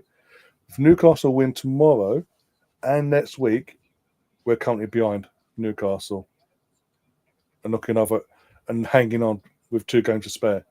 Yeah, and with Newcastle, the game afterwards as well for us. And Nottingham Forest, who sits 6th right now, could win out and jump us, right? I mean, because I don't. If we're gonna play like this with the semifinals around, and this is no different, right? This is no different than we played Bayern Munich, and we had what game in the middle of that? Villa. Remember how we played in that 3-game stretch? Not good. Here we are in another 3-game stretch, this time in the semifinals, right? How are we doing? We're on a 2-game losing streak, right? How in the world is that? That's got to be a case for a concern there. That when we have to doesn't get any better next year if we're competing. What happens in the same situation and we're 2 points behind Liverpool? And we're in the same situation next year. Anybody feel we're going to do better? Not the way we're doing, not the way we're handling it right now. And we don't have anything to play for in the league. Right? So if you're going to prepare for the for the semifinals the way we think we should, don't play these players because they're not doing it on the pitch anyways. They're just going out there and getting worse each time. So this is the second game in a row they've gotten worse and worse and worse, right? Yeah, and I've just again, I'm in another group chat as well, and someone just said, this season, with 3 games to go, we have dropped 21 points on winning possessions in the league this season. But no one wants to look at that. That's not a slight concern. Sorry, is it? Yeah. And what did somebody say? Oh, I've did you? I tried don't it. know. I don't know if you just said it, but I'm probably saying what you just said. But somebody said that win against Real Madrid is what got us the 5th place into the Champions League, and you know what? And Fucking the irony. we might be lucky to get that the way we're playing. So yeah, no, man. No, if Berta is who we think he is and what kind of power we think he should have, this can't be a good way. This isn't about injuries anymore. No, it's not. Let's be honest. This has nothing to do with injuries right now. Yeah, not with a team that's in the semis of the Champions League. This is nothing to do with injuries. You got here with who you got here with, you know. And no. I've always said if he can't get the job done for them, then he needs to go. Right? Mm-hmm. If he can't get the job for Arsenal, then he has to go. And if what they're seeing right now still leads them to believe that guess what, he can still get it done, then they got to show us with a window that makes sense. A window that actually makes sense. They can't if they have, if we have any questions about who they bring in the window, then what's the point? You need to go get a better coach. You know what I mean? Because we know he's still lacking in certain aspects of this game. I mean, not making a sub for 85 minutes. I know Rice came off, but you needed the Rice wasn't the problem. You didn't fix anything. You just weakened it. So when you do that, can you at least bring on some fresh legs in the area where we had concerns, right? Mm-hmm. Right wing, it could have been improved. I think. I don't think Rice Saka was going to do anything better by staying on, right? Butler Deje would have probably done better than what we got out of Trossard today, right? We're doing all these trick. He's doing this trick pass with the back heel and with a player on top of him, and I'm thinking that he just dribbled. Oh, he ran over the ball again. That's how poor he was, right? And Trossard, he's good coming off the bench. Just he can't be a starter for us. Come on. Come on. He can't do that for us. Not the way we want. Not the way we need. And Martinelli just isn't that man. He just isn't that one. You come off the bench maybe, but is he a starter for us? No. We knew this going in. But yet we still give him a full 90. We don't change anything up. Nah, it's not. This was not good at all. This is really. I don't know what Arteta is going to say about this, but he don't have these guys prepared and ready to go. He's going to tell you that he can't practice the way he wants to. This is not that. Nobody's practicing the way he would like to. You have to deal with the way you practice. If that's that's the way that football is these days. If you can't do that, then you're not the right person for the job because that's what it is. That's what it takes. You're gonna have to practice this way and get something out of your players. Yeah, he got. As Russ said, he got this completely wrong. Yeah, like these 2 games before the semifinals have just gotten worse and worse. Right. And you know what? When you watch as a team mentally, you take a lead and then you give it up. I could see us being down 2-0 to start that match before we wake up because this is kind of the trend. I'm looking at the trends. Right. I'm looking at the trend. Right. Yeah. We had a 1-goal. We had a 2-goal lead, a 2-1 lead, I think, against Crystal Palace. We gave up the goal there. We came out the next match, go down 1-0 early, right? Then the next game we come out, take another 1-goal lead. This time we give up 2 goals, right? So if the trend is correct, and I hate trends, in this type of situation. We're going to come out the next game flatter than we came out the last one, because this is painful to go. Like, this is where these guys need to be out practicing football, not taking no rest. Like, if he really wants to really get something out of this team, they need to be going out there, and we might be scared that they're going to be getting 2-footed. That kind of practice where there's a little bit more fire in it. At this point, whoever is healthy when it's time to go plays. You know what I mean? We don't like. What's the point? What do you say? We're saving people for what? Right? What are we saving people for? Because they're not showing what they got anyways, right? No. And on that note, if you thought my ranting was bad, and I was a Gary letting off the steam and ranting as well, you think that's bad? Oh, you're in for a treat now. I'm bringing on. He's coming in. Hello, knock yourself out. I've ranted for half an hour. Gary's had his rant as well. Go full steam ahead. I've not held back. Before I even get into the football, yeah. Yeah, go on. I can hear you. Before I get into the football, yeah, right. Yeah, before I get into the football, right. There's values in this club, yeah, right. Values, yeah. We have not won a home game against mid-table opposition for the last 3 games. We've thrown all leads away every single time. Do you know what I mean? Can you imagine back in the days of the Invincibles if we had done that? They'd be fighting each other walking off the pitch. We see it. We see it with Thierry Henry and Lauren.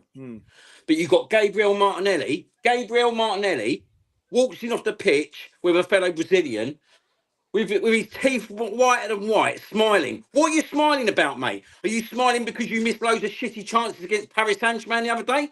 Are you smiling because you couldn't beat your man or do anything today?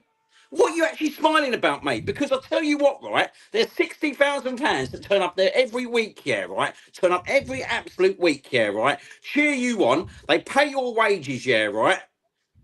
And you think it's acceptable when we lose 2-1 to Bournemouth to walk off the pitch laughing and smiling with an opposition player? I'm sorry, right? But I know Declan Rice got taken off the pitch, right? You would never, ever, ever see him walking off the pitch after a defeat, laughing and joking with another player. You would never, ever see it. It's unacceptable. It's unacceptable on every level. And Mikel Arteta needs to pull him to one side, yeah, right? And remind him of his responsibilities, yeah, right? As a player. But also, I tell you what, he needs to start shipping up, mate, because I'm frustrated with so many players in this team, yeah, right, that they think they can turn up for the glamour games like Real Madrid home and away. But when it comes to Crystal Palace, Bournemouth or Brentford, you know what? We'll just stroll around the pitch. We'll just stroll around the pitch. We'll be 1-0 up. We're just going to waltz it. It's arrogance. It's borderline arrogance. And what are we arrogant about? We haven't won nothing for 5 years. Do you know what I mean? We should have had second space, yeah, right? Sealed up at least 4 or 5 games ago. I'll tell you what's going to happen, yeah, right? We're going to end up 3rd or 4th in a 2-horse race at one point. That's what's going to happen. And that's what we're going to hear. That is what's going to happen, mate. Have you seen our next 2 games? Liverpool away and Newcastle at home in the Premier League. Mate, I tell you what, right? I ain't got no confidence that they're going to go to Liverpool and do absolutely anything at the moment because I don't think the mentality's right. And Newcastle, do you know what I mean? They've already done us 3 times this season. 3 times they've done us this season. There is nothing to laugh about. Just because we're in a Champions League semi-final on Wednesday, yeah, which, funnily enough, we're 1-0 down, and I'm not laughing about that either after that performance on Tuesday. This is not funny, mate, do you know what I mean? Just hold back one, mate. Yeah, I'm going to have to... baby's crying. I'll be back in a minute. One second.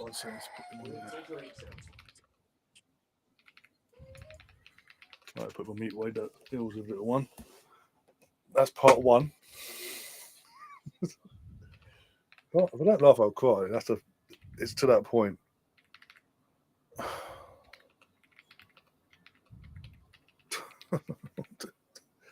Well, this is only 4 more games going, and we're done for the season. Well, yeah, definitely 5 out of 4 if we're lucky. Definitely 4 the way we're playing for sure. We and like the 4 are like, why bother? You know, why bother at that point? You show up against Liverpool after what we expect. You know, right now what we're seeing. Nah. I just thought this as well. Nah.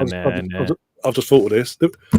Southampton whilst we're waiting for them to come back, Southampton are currently level with the points record with Derby counting for 11 points in the total season. Yeah, they need a point at least to get away from that record to stand.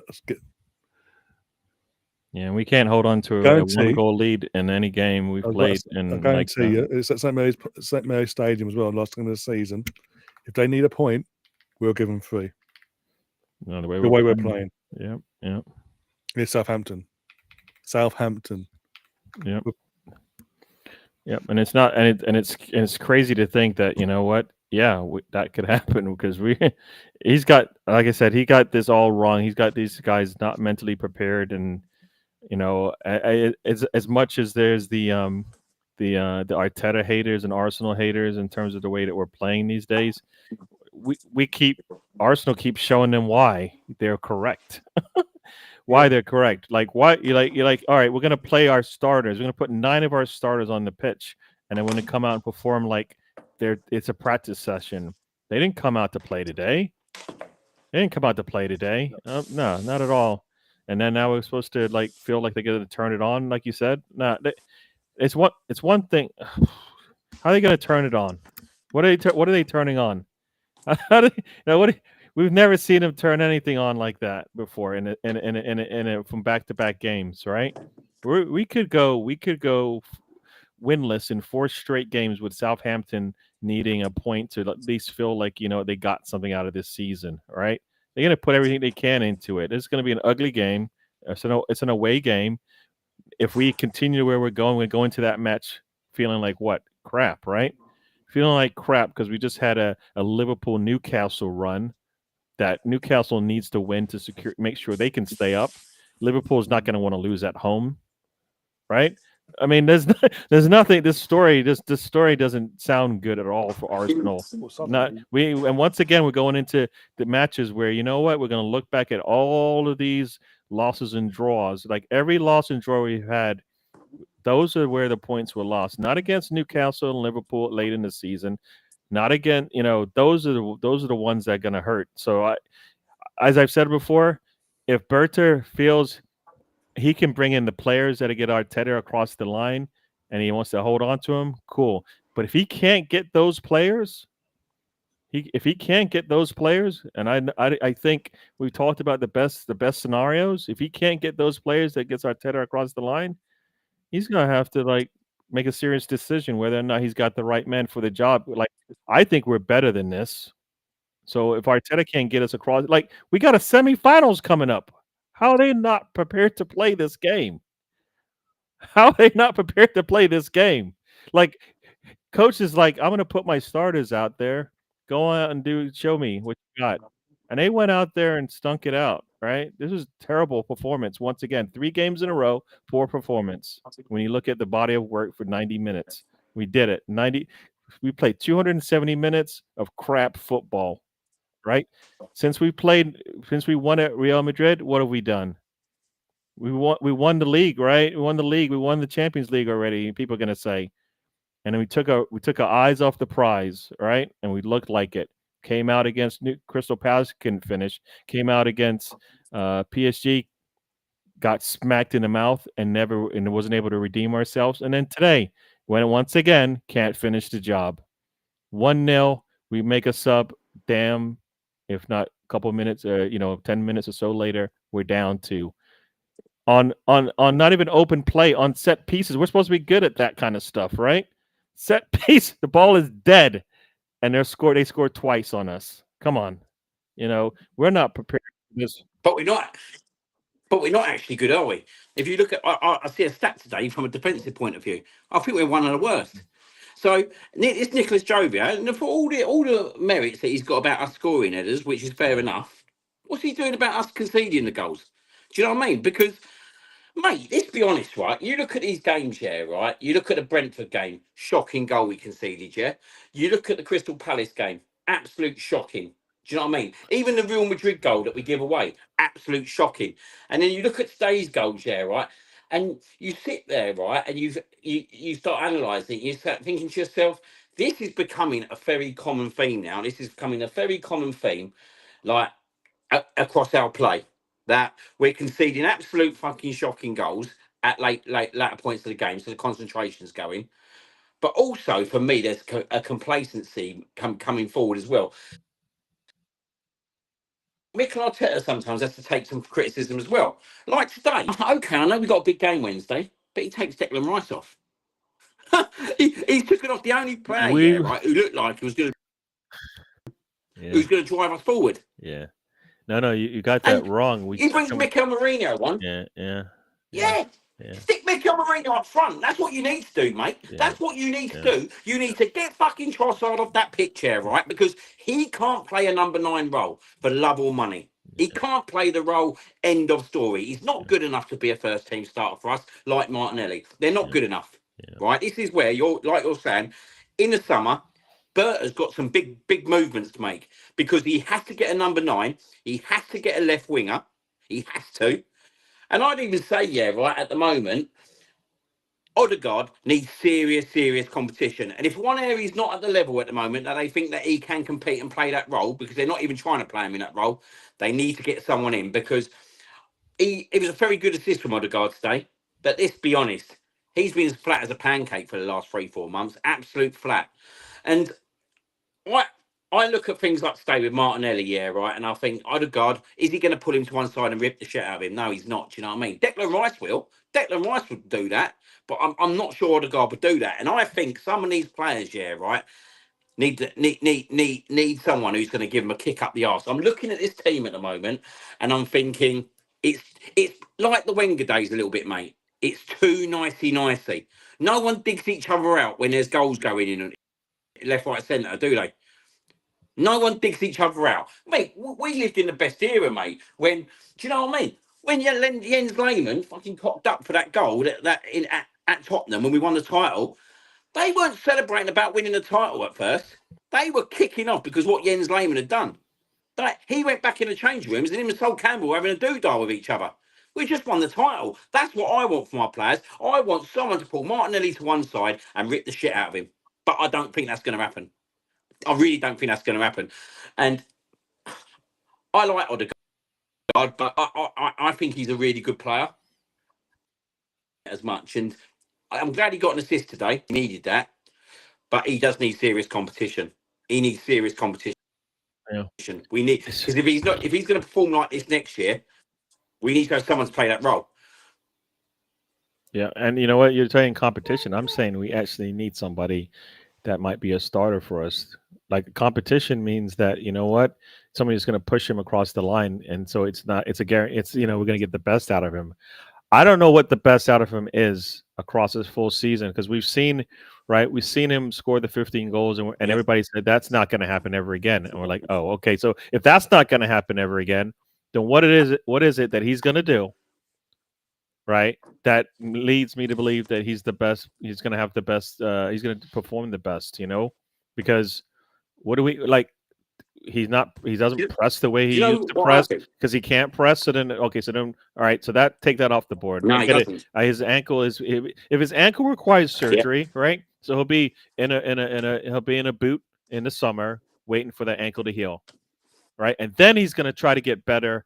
Will we get anywhere near what we need to start this season? Like, we can't start off the season with a player that is coming off a boot, right? That's like, he's not going to be. Right now, we need a starter. We need 3 starters, right? Legitimately, we need more, but we need 3 starters. We need one for Erdegaard. We need one for our striker, one for our left wing, and then tell me that's how the season should start. Yeah. Like, if Nweri doesn't get it, I mean, Nweri not getting an opportunity is so wrong. Like, I think not getting an opportunity, I get like he maybe isn't there, but we don't even know that. We don't know that because you know what? Yes, he might. Yeah, the same way we didn't know that Skelly is going to be a good left back for us. We didn't know whether Nweri is going to be able to perform in that role. Right? Everybody said, he can't defend the same way Erdegaard can. Well, we saw Erdegaard defend multiple times one-on-one with a player, and every time gets beat. Right? One-on-one, he tries to do it against. If he's out of position, that's his fault. But at some point, you're going to have to come up strong in those type of situations. No way should Everson be able to get anywhere near that ball when it's the end of a game like that. No way, right? It doesn't matter who you are. You got to have to show a little bit more effort, a little bit of heart when you're in that situation. If you're gonna make that play and get one-on-one with a player like that, you got to essentially he's getting nothing. He's gonna have to go through you, and then you're gonna fall back and get the foul or something. Nothing like that. He's getting beat. He's getting beat. That ball comes to the post. He's tapping it in easily. All right, that's how bad he is. So I just like I feel like if he needs surgery, we need to go and get that creative mid. Forget about whether or not it. But like Well, we I think do that with it. goalkeepers, right? We have a goalkeeper who's doing fine. We go get another goalkeeper. People were like, I could do with either one. It doesn't matter. Guess what? We're there now with our Erdegaard position, whatever position you want to call it. You bring in somebody that's just as competitive, you might get better out of them. And you know what? You play them, right? It's we're not. It's no playtime is over, right? We need people that are going to be able to perform. And like even I don't know even if he's healthy, we're going to get the same play out of him because it was like you said, it was a nice pass today. Those are few and far between, all right? Few and far between, and like he's always in the wrong position at the wrong time. Today, he put himself out there and got beat, and we've seen that too many times. So no, like I said, there's like serious thought has to be made whether or not they have the man for the right position in there. Because I get the pressing and all of that, but at some point you need to do the other stuff too. If you can't do that, like Rice isn't our creative player, right? So one of those three players in the midfield has to be. It's supposed to be Erdegaard, right? Right? Am I missing that, or is it Rice? I don't know. Maybe Rice is but more creative, and if he is, then what is Erdegaard then? I don't know. What we need, right? Yeah. What we need, yeah, right. Right, I believe, right, the players sitting in the Premier League at the moment that I believe could come in and give us what we need, right? We need someone, right, who can. And do you know what? Naturally, Declan Rice doesn't have to play on the left-hand side, does he? Declan Rice can easily play on the right-hand side. Are we correct in saying that? Yeah. Yeah. I'd be going all out to get Eze. All out to get Eze. Like the bloke can carry a ball. Right, we've seen him. He can score goals. He can take chances out of nowhere. He scores in big games. Yeah, he's turned up in like cup quarterfinals, cup semi-finals. Do you know what I mean? And he's got a bit of magic about him. He's got something different. That's what we need. We need someone, right, who's going to run into that box. Do you know what? Right, it's like, you know who'd be well suited in this team right nowadays? Aaron Ramsey. Right, Declan Rice is a good player, but he's not going to consistently score you them goals week after week after week. Do you know what I mean? Because if he was, he would have done it already. But Odegaard is. I'm starting to think, right, that Odegaard a little bit is probably is a bit of a luxury. If I'm being totally honest, yeah, at times is a bit of a luxury, and he's definitely a passenger. Yeah. We need a player who's going to run in that box, mate. Who's going to be able to beat a player. Who's going to be able to. Do you know what I mean? He's going to be able to like basically throw teams off because Odegaard gets the ball and all he's trying to do every time is the precise, perfect ball into Saka. That's what he's trying to do, mate. Or if he's got a striker, he's trying to do it with a striker like Trossard stayed once, I think. But the teams know that. Teams know how to set up. Like we're in an era, yeah, right, where tactics are king. Do you know what I mean? They know how to defend against Odegaard now. They know what to do, and I think this is the problem. Like we're getting frustrated with because we haven't got a striker who can hold a ball up. We ain't got one whatsoever at the moment because obviously Havertz injured and Mourinho's obviously not been playing up front for the last few games. And Trossard is not that man. Trossard is not. I can't stand watching Trossard in a number 9 role because I find it absolutely infuriating. And do you know what? It's not his fault. He just can't play the role. He just can't play the role. So yeah, the number 9 role is a part of the problem. But I think we need someone who's comfortable in beating a man, who can carry a ball, who can conjure up magic and do something unexpected. And I think that's the player, mate. He's in the Premier League. He knows the expectations. And do you know what? He's an Arsenal fan as well. So he'll come to the club. He'll want to play for the club. And he'll want to play at his very maximum. Who's that? I can't see why we don't go. I can't see why we don't go. Who's that player for you? Do you know? Did you say a name? Did I miss? Eze. Okay. Eze. Okay, no, Eze, no, Yeah, I said okay, Eze. all right, yeah, no, no, I feel, and so, as people have said this, and I go either way. If we just went out there, took the English tax hit, and just got 4 or 5 Premier League players, we'd be fine, right? We'd be fine. Maybe we won't get the striker because the striker, we're not paying 160 for Isak, but like you could get for 40, I think you can get Watkins, right? If you spend 40 on Watkins, right, and then you bought what you got Sesko or Jonathan David, right, Eze. right, Was it right. 60 million? I think he's got Yeah, release so clause, you could isn't it? Release clause. you could get 2 strikers in the game for less than 100 if you play your cards right, and and we need that. But then you could also people are saying 300 mil and stuff. You could also get another 3 to 4 players in the Premier League.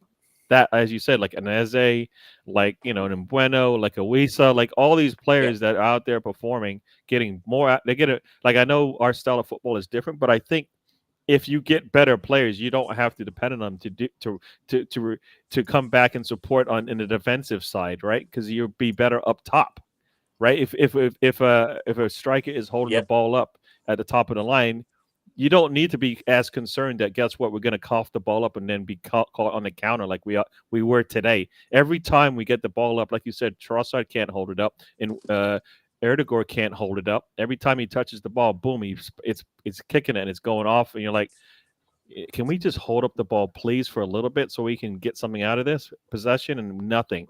I mean, it was 50% of possession today, and we should be the much better squad, the better team coming in. It can't now, and they didn't even have Semenyo on the pitch. That's what they're taking their one of their better players and saying we don't even need him, because what? Arsenal's not going to come out there and play us. I mean, eventually they're like, you know what? Arsenal doesn't want it. It's only a 1-goal lead. Well, why don't we just go get it? And guess what they did? They went and got it, right? And Arteta just sat back and just watched the train, roll through, watch this car roll through and just take it over. And they did that. We didn't make any changes significant enough. We just weakened ourselves. Let's take off Rice, put Moreno in the middle, and go, yeah, that's going to work. No, you just made yourself worse, right? Come on. You see Moreno coming on, mate. You see Moreno coming on, you think, oh, that's good. He's coming on up front. Yeah. Like, I get we got Paris Saint-Germain on Wednesday, right? But at the end of the day, this is your bread and butter. Your bread and butter is to finish the league as high as possible. Do you know what I mean? And if you're losing 2-1, yeah, unfortunately, you got to keep Declan Rice on for the whole game. I'm sorry, but that's what you've got to do. Because for me, he should be like, he is probably the most captain player in the team. Do you know what I mean? He's the one who's going to lead by example. He's the one who's going to keep driving the team forward. Marino needed to go up front for the last 15, 20 minutes, and we needed to try something different. And this is where, right, I get where people getting really frustrated with Arteta, like Paris Saint-Germain the other day. Mate, he just doesn't change. And I've always felt, yeah, right, since Arteta, he does this every year with his bench, and it's like he's having a dig at the balls. Do you know what I mean? I need players, I need players, I need players. And for the first time, right, yesterday or today, when I heard his interview, do you know, I thought to myself, you're sounding a bit like Ten Hag now. Like you're talking about, like you've made an example now. Although you're missing 6 or 7 players, yeah. When you start doing that, like Ten Hag started moaning about every time about that goal he conceded at the Emirates. Do you know what I mean? You're giving the players an excuse. Yeah. You're now giving the players an excuse, because if you're coming up with them kind of like faults, then they're going to start thinking. And he's done really well up to now, yeah, in front of the press, and he's never been really negative. But I just thought to myself, when he said that, and he started rolling the list that he's got 7 players injured, mate, I don't think that's the right way to go down the road, especially when you've only got like 4 or 5 Premier League games left, and you've got a big Champions League semi-final. Do you know what I mean? You need to be bigging up them players that are playing now, not letting them know, oh shit, like, well, if I had these 6 players, we'd probably be beating Paris Saint-Germain, because that's probably what he was trying to get at. But how many more years can you do excuse? Yeah. I think he's falling short a little You bit can't by doing that interview you can't and make that making statement when you're playing in the semifinals of a Champions League. You can't like it's not it Of course it doesn't can't. it falls on deaf ears. It falls on deaf ears at that point. You go into Real Madrid and everybody thinks that your Champions League it's over at that point. You go out and you win 3-0. Everybody's like, all right, well, you know what? Real Madrid's going to come back and show you. Right. And then we go in there and we handle our business. Right. So like to say like, no, no. Like if Berta is hearing that, he's going, okay, so if I get you Eze and I get you Gyökeres and I get you Zubamendi, and for some reason all three of those players can't play today, you're going to tell me you don't have the right players. And I'm going to say, what? You know what? Nah, that's what basically you're hearing is that, you know what? If I don't have my starting 11, my starting squad every game, I can't give you what you want. And guess what? Nobody plays that way. Nobody plays with a full deck every game. There's always going to be gaps. There's going to be suspensions. There's going to be injuries. There's going to be people out of form, which we never even know that we never even seen that. When's the last time you see an out of form player actually get sat on the bench, unless he's actually coming off the bench? Otherwise, no.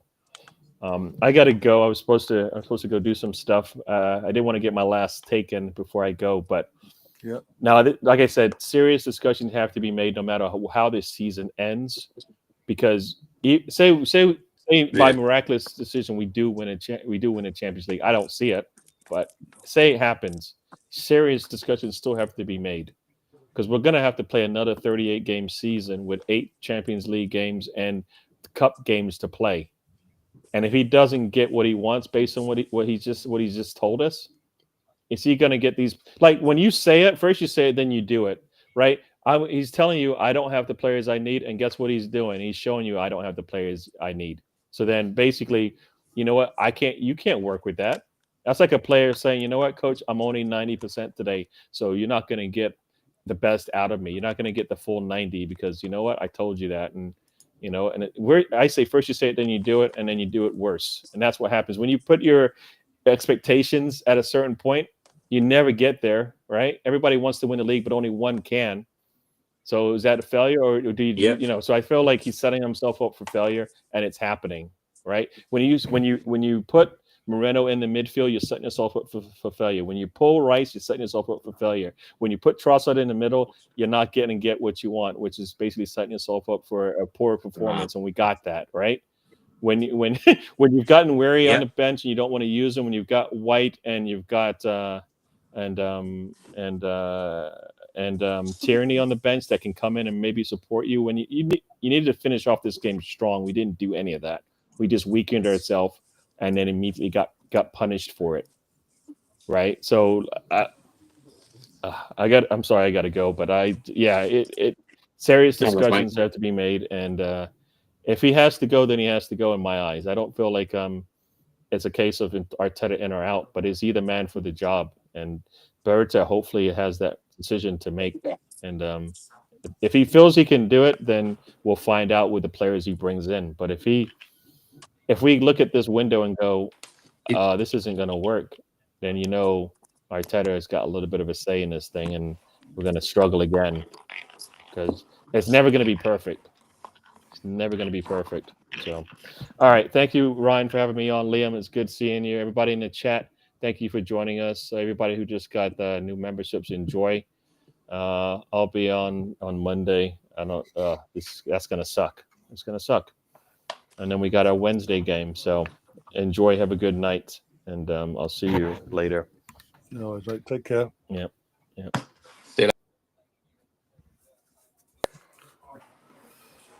I've got to be careful what I say now. Mate, it's like everything he said there, spot on. Do you know what I mean? Like, there's not really much else you can say. At the end of the day, right? Like, Arteta's not going to go this season. Like, I've heard people say that like they're not really bothered if he stayed or went, and that's fair enough. Do you know what I mean? Everyone can have their opinion. I do get why there's frustrations. But next year, right? he has to win big next year. I'll be honest with you, mate. We could win on Wednesday night, yeah, right. And I still think we lose the final. And I shouldn't think like that, but it's just the way that I'm seeing things at the moment. Can I actually really see this set of players being Champions League winners? If I'm being frankly honest, yeah, because I know they've got the good side, but then I know they've got this horrible side as well. So me and you never come onto a stream knowing what we're going to get from our club at the moment. We never know, mate. We never know. We never know what we're going to get from our... I sat there at half time, and do you know what, mate? I knew we weren't winning that game at half time. I thought he had 1-1 written all over it. Right? To go and lose that game is inexcusable. But I don't agree. Like, you go and take Declan Rice off. I totally get there's a big game set Wednesday. I totally get that's obviously in his head is a priority. But mate, we ain't even sewn up top 5 yet. No, we haven't. No. Right, and our next 2 league games are Liverpool away at New. Yeah. Even when you went off for a bit, when you went off earlier, I was saying to go, like, thinking about it, Southampton last game of the season at St Mary's, there could be a situation where they still need a point to step away from Derby County's record, so it's not equalled or whatever, and we'll give them it. The way we're playing, we can give them that point or 3. I'm getting pissed. What's doing my careful what I'm saying here, but I'm getting annoyed now that I'm on X currently on another tab, and about 45% of what I'm seeing is people complaining about this winning goal. Look, it got given. Move on. It is what it is. We know. I said it was going to be given. Yes, it hits his arm and all that, but guess what? It got given. We move on. It wasn't just because of a bit of bad luck. We were just poor.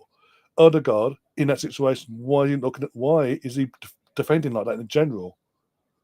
Ask questions on that. Why is it Vaya? The other thing I don't know. Whilst I was going here discussing about Vaya, why is it Vaya for the last few weeks now?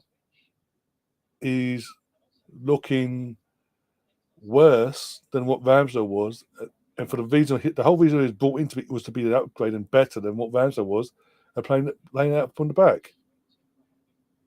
And today he literally passed the ball at one point. He went to pass the ball to Odegaard, and before he's even got to Odegaard, his whole body went and relaxed. It just stood there.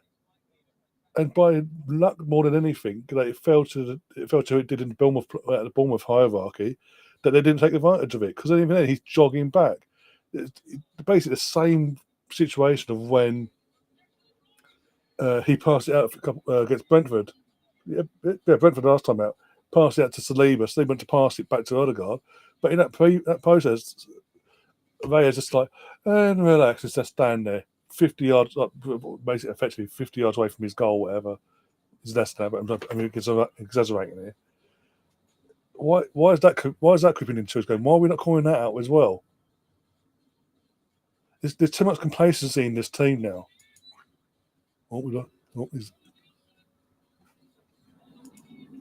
Sorry about that. I didn't mate. There's too much complacency in this team now. I've said this throughout the season, at the summer, throughout the season. I've said it today. Getting rid of Smith Rowe and Fabio Vieira, and that without getting a replacement or saying one year he's the replacement and saying he's the competition to Odegaard. Odegaard has stepped off. There's no hooks or cooks about it. Players, most of the players are underperforming. I'm the same with you, right? What's the point of Fabio? Sorry, go on. Like, what's the point of loaning Fabio Vieira out? I just don't get, right, why we spend 34 million on a player, right, then loan him out, right, and not have any adequate cover.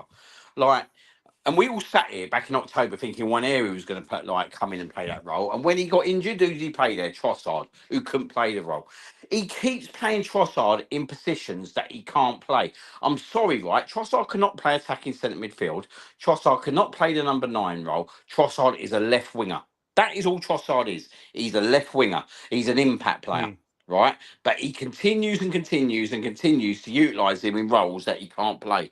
And every time he utilises him, them roles, right, we don't win games. Just like when he kept playing Partey at right back. Yeah?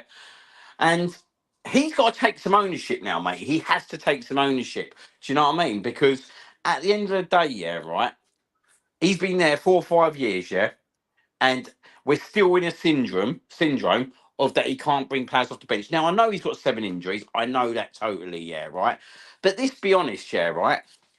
Even if he had the players, I still think we'd be going down the same old process that he won't, because that's all I've seen over the last 4 or 5 years. We just do not touch our bench, and I couldn't play stayed on that pitch after 70 minutes. I'm sorry, but he needed to bring one area on. He needed to bring one area on with 20 minutes to go. Do you know what I mean? He might sit there and go, well, we only lost 1-0, and that, like, make sure we didn't lose 2-0. The only reason you didn't lose 2-0, mate, was because Paris Saint-Germain didn't finish their chances. Yeah.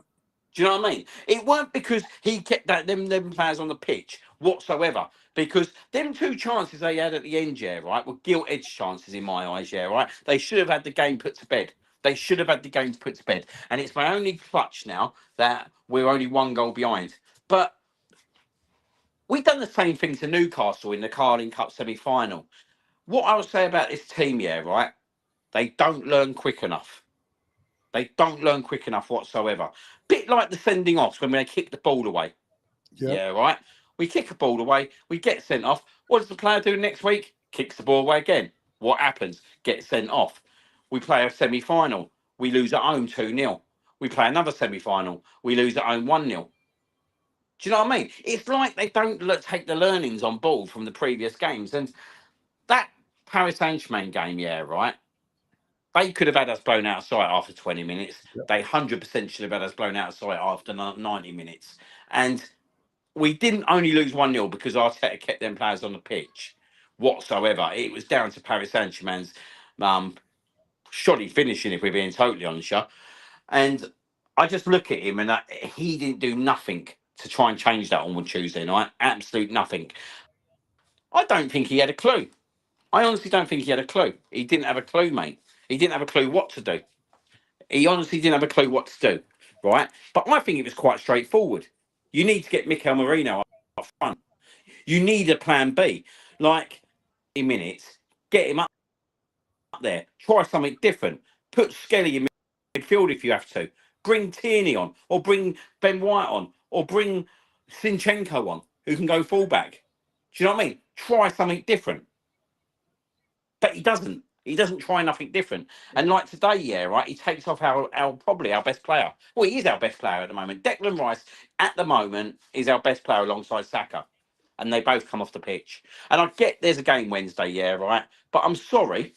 Do you think Patrick Vieira would have been coming off that pitch? Nope. Do you think Patrick Vieira would have been coming off that pitch today if we had Paris Saint-Germain on Wednesday night, 2-1 down? Back in the day, absolute fucking not, mate. Tony Adams as captain. This is what we say about the captain side of things in terms of Odegaard. This is why I put a poll out the other day after on Wednesday morning and all that, asking, just putting it out there, whoever can see it, comes across it. Next season, start of next season, who do you want as your captain? Sick of Odegaard, Declan Rice, Gabriel, and I put Saka as a 4th choice just because he's had the armband under Arteta. Pick your poison, basically. Declan wins by a landslide.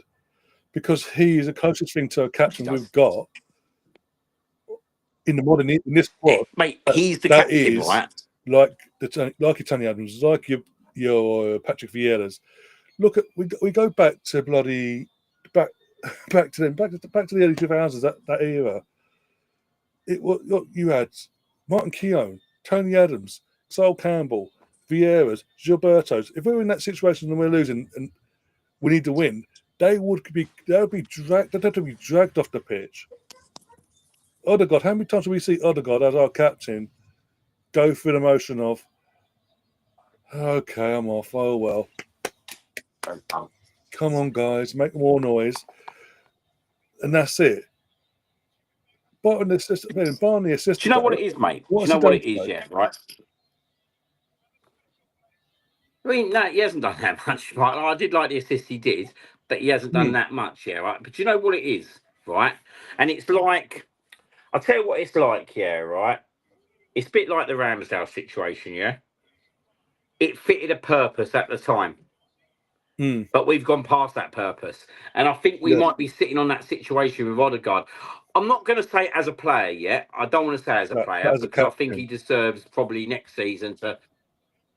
As a captain, mate, all day long, mate. All day long, right? Do you know my captain would be Declan Rice. My vice captain would be Gabriel. Yeah.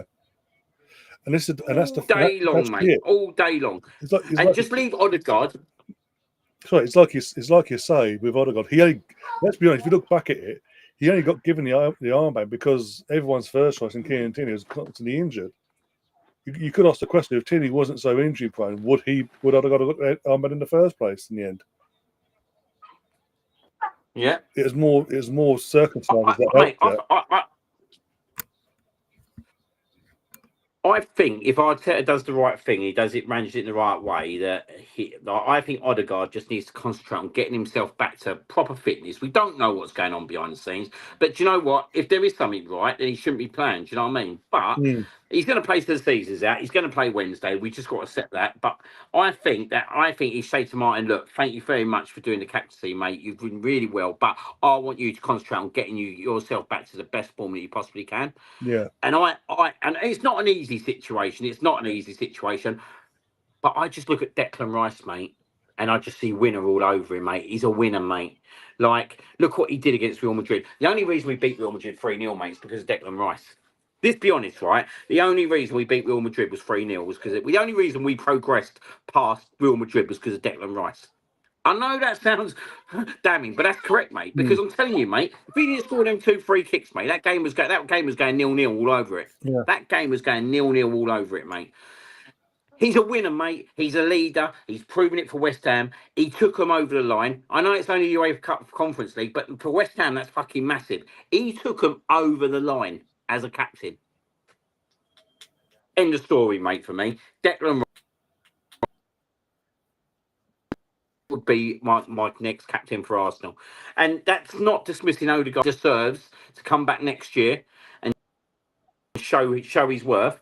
But I also believe, as I said earlier on, we need an alternative. Yeah. And I'd be going and buying Eze because he's a totally different player to Odegaard. And he's not a right-sided player like Odegaard, but you know what? You can put Declan Rice over the right and you can put Eze on the left. And I think with a new left winger, that could be pretty. Every game, do you know what I mean? It doesn't have to be every game. There'll be games where Eze could come off the bench, mate. Do you know what I mean? But we need to go and buy these players now, mate. They're going to take us to the next level. And I'm sorry to anyone who loves Martinelli, Trossard, not good enough, mate. Tommy Asu has to, once he gets back fit, he's not. No, sorry, but he's not. He's never going to be fit enough to be in this club. You know what I mean? Tierney will go. Zinchenko would go. Gabriel Jesus is going to be here because do you know what? He's out injured. No one's going to buy him, so he'll come back at some point halfway through next year. But you look at that team, right? And even Thomas Partey, I'm going to be quite damning. I thought he was shocking the first 10 minutes today. He did the ball weight every single time, and I thought he was shocking at the back end of the game. Over a course of the season, he's not good enough. Subimendi needs to come in and play that role. Thomas Partey can stay and rotate with the players, but do you know what? If we want to go to the next level and we want to win things, we need to go and buy these players. We need to go and buy Subimendi. We need to buy Nico Williams. We need to buy a striker. And I'd say we need to buy a fucking Eze and a goalkeeper. Wait, mate, we need about 5. We need about 6 players still. At least 6 players. Would you buy number 1 and number 2 for goalkeeper? I think we need an upgrade on Raya. Well, personally, he's worrying me now. Mate, I totally get where you're coming from, mate, because you know what? I like Raya. I do think Raya was always an upgrade on Ramsdale, but things are concerning me in terms of his positioning at times. Like, mate, let's look at it this way. And I know Saliba's to blame for a couple of these as well, and he needs to. Do you know what? I was thinking today, Saliba needs a Tony. He needs Gabriel beside him all the time. Like he needs a Tony. He needs someone superior beside him, a leader. Do you know what I mean? He needs that leader beside him. But you look at the Newcastle go at St James's Park, the second one in the Carabao Cup, absolute shocking. You look at Real Madrid, absolute shocking. You look at the goal against Crystal Palace, absolute shocking. Ramsdale actually got dropped because of all these kind of mistakes as well. Do you remember all those goals that happened in the first couple of seconds? Yeah. There was about 2 or 3 of them, weren't there? Southampton. This was because of Ramsdale's positioning as well. Raya's positioning, actually, for that Crystal Palace one's absolutely shocking. Let's go to West Ham. West Ham, when Lewis Skelly got sent off. Where was Raya? He was literally the reason why Skelly got sent off, mate, was because Raya was literally fucking next to him on the pitch. So you're looking at this, mate, and he's made some, and he's been. I'm not saying he's made them all, but he's been involved in some high quality errors, mate, and a substantial amount in the last 3 to 4 months.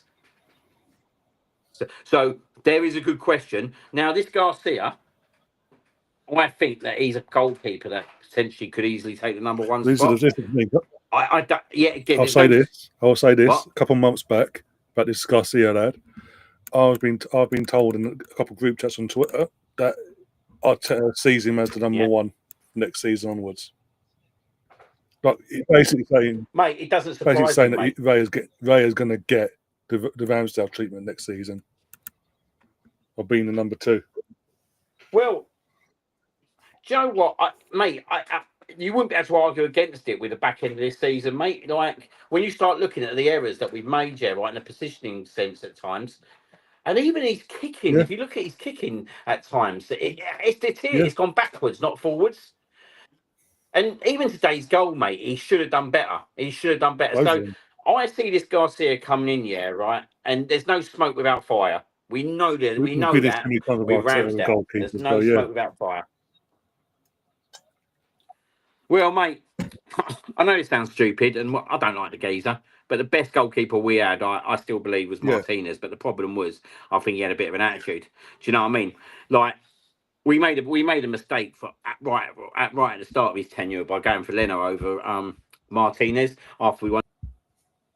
Absolute unbelievable decision that was at the time, but he's never really got the goalkeeper he wants. Let's be honest, there ain't that many goalkeepers out there, is there? We're being frankly honest. There ain't that many goalkeepers. It's like you look at the next level. You look at Donnarumma. He's the next level, isn't he? Like he is unbelievably the next level. Like if we go to penalties Wednesday, mate, we're fucked. Oh yeah. You know what I mean? We have to win the goal by 2 clear goals. There's no way we're beating them on penalties. No, of course not. Let's be brutally honest. They'd have to shockingly. Pardon? But I say we've got. I don't see us winning Wednesday. No, I don't. I'm struggling Wednesday, mate. I'm struggling. We'll be winning. I don't see it. I just don't see it. What the typical thing we'll do under this setup is 1-0 up, pushing for the second, and then we can at the last second, valiant display. We can see the equaliser that knocks us out on aggregate 2-1. It'll be that, and it'll be like so close but so far, Monarchy. No, it's not. Yeah, I just think 3 years, right. 3 years of being a competitive. 3 seasons of being a competitive team. We shouldn't be sitting here going, we've got no trophies, but we've got close. And Colin says in the chat, Ray has weighed him since the first of last season. Oh, how humiliating that's going to be. Yeah. Sorry, mate, you can't argue against it now, mate. He had a good start of the season, didn't he? Am I here? Can you hear me? What was that? Yeah, I can hear you. Yeah, you can't argue.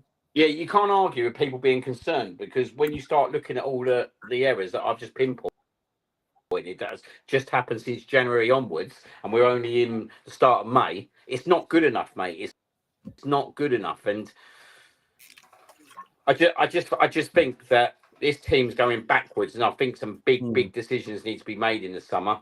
Big decisions, and I think the first decision needs to be who's going to be the captain next year. Yeah, I think that needs to be the first decision. Does he stick with Odegaard? I like to think, right, that Arteta's got a bit of balls about him, and he'll make the right decision for the team moving forwards. And I just think that Odegaard was a good choice. I think we've progressed, and we're now sitting in a situation where we're stagnating, and we're not pushing that last step to win stuff. And we've got one last chance on Wednesday night, mate. One last chance. After that, right, I think we need to start looking at like what players are going to push us to the next level and what ones aren't. And you look at you've identified your goalkeeper. I think Timber's a given. I think he had a bad game, but that's one bad game. Saliba, Gabriel, Skelly, they're next level. Do you know what I mean? Partey, not for me. Squad player. Subamendi comes in, next level. Declan Rice, next level. Then I think, as I said, mate, Odegaard, Eze, that's what I would look at. Yeah. See who plays better. Whoever plays better. Look at the left winger, Martinelli. Do you know what? I'm getting to the point now, right, where I'd even consider cashing in. Consider cashing in. But the only problem is that you don't want to lose him or Trossard. So I think probably Trossard would have to go first because of the age. But if they get mate, if someone offered you 60, 70 million for Martinelli, would you take it? All day long. And use that money directly to reinvest and upgrade. Because he's not for us nothing. Saka, next level. There's 2 seasons we're getting nothing from him on a consistent basis. And like Havertz, he's not next level. He's another squad player. Mikel Mourinho's not next level, but what he's done is unbelievable. And you can tell if he hadn't come on up front, mate, we'd been fucked. We'd have been absolutely screwed. You can tell what he's given us. So yeah, there is about 7 or 8 players there, 7 players that I do think can go next level. But you need probably you need that. Do you know what I mean? Plus another 4 or 5, and then start looking at, I know, players like Partey from rotate on the bench, Havertz. Do you know what I mean? Jesus, because Havertz ain't going to go nowhere, is he? But he's a good squad player to have. But he's not going to get us to a title. Do you know what I mean? I'm not even sure that Odegaard position at the moment. I just feel that position, right, that Odegaard's in, should be supplying us 10 goals a season. That's what I feel. That Odegaard position should be supplying us at 5 to 10 goals a season, at least. I think 10 goals, mate, personally. Do you know what I mean? Like, I think 10 goals, if you look at, you've got Champions League, Premier League and everything, I think at least 10 goals. Do you know what I mean? I think Declan Rice, you want to get 5 to 10, and that's what he's giving you. I think Odegaard's a luxury in this position at the moment. And maybe it is because we haven't got the right players up front. And that's why I think we need to give him the benefit of doubt and see if he comes back next season. But he needs serious competition. Serious competition. And not a Vieira, do you know what I mean? Probably not even a Smith Rowe, mate. He needs someone who's going to say to him, I'm going to take your space. Yeah. Because we're happy to do it to a goalkeeper. Do you know what I mean? But I'm not seeing it enough, mate. All I'm seeing here is like it happens with a goalkeeper. Do you know what I mean? Yeah. Where else does it really happen? He doesn't. That's the main. It's got to happen now. Like, you're gone. Well, Edu, I think Edu's massively key in that as well, mate. Yeah. I think Edu absolutely cocked up last year. Well, with that, like, let's be honest, Raheem Sterling's turned out to be one of the worst signings ever. Just a bit, yeah. Oh dear. Fucking hell. But yeah, so we are going to fight. That'll be round home this summer, hopefully. With mate, it might be a good thing. With André Berta there. Yeah. It might be a good thing, all this, mate. It might be. They're gone. Would you rather, right? We do this. Or would you rather we do this, or Martinelli and Trossard keep scoring, and then they think, do you know what? Everything's all right. Maybe this is the perfect thing at the moment. Just get over the line. Maybe finishing 3rd or 4th might be the perfect thing for them to open up their eyes. For Berta to say, do you know what? These players ain't good enough, mate. They're not good enough. They're not going to get you over the line. Because he's dealing with a bit of a car crash up top, isn't he? If we're being totally honest with you, he's dealing with a bit.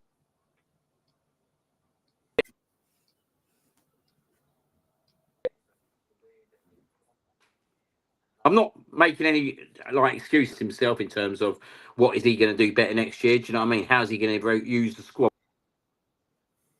better next year? He needs to stop overplaying with Saka and Odegaard. There's no need to overplay Saka now with one area around. There's no need.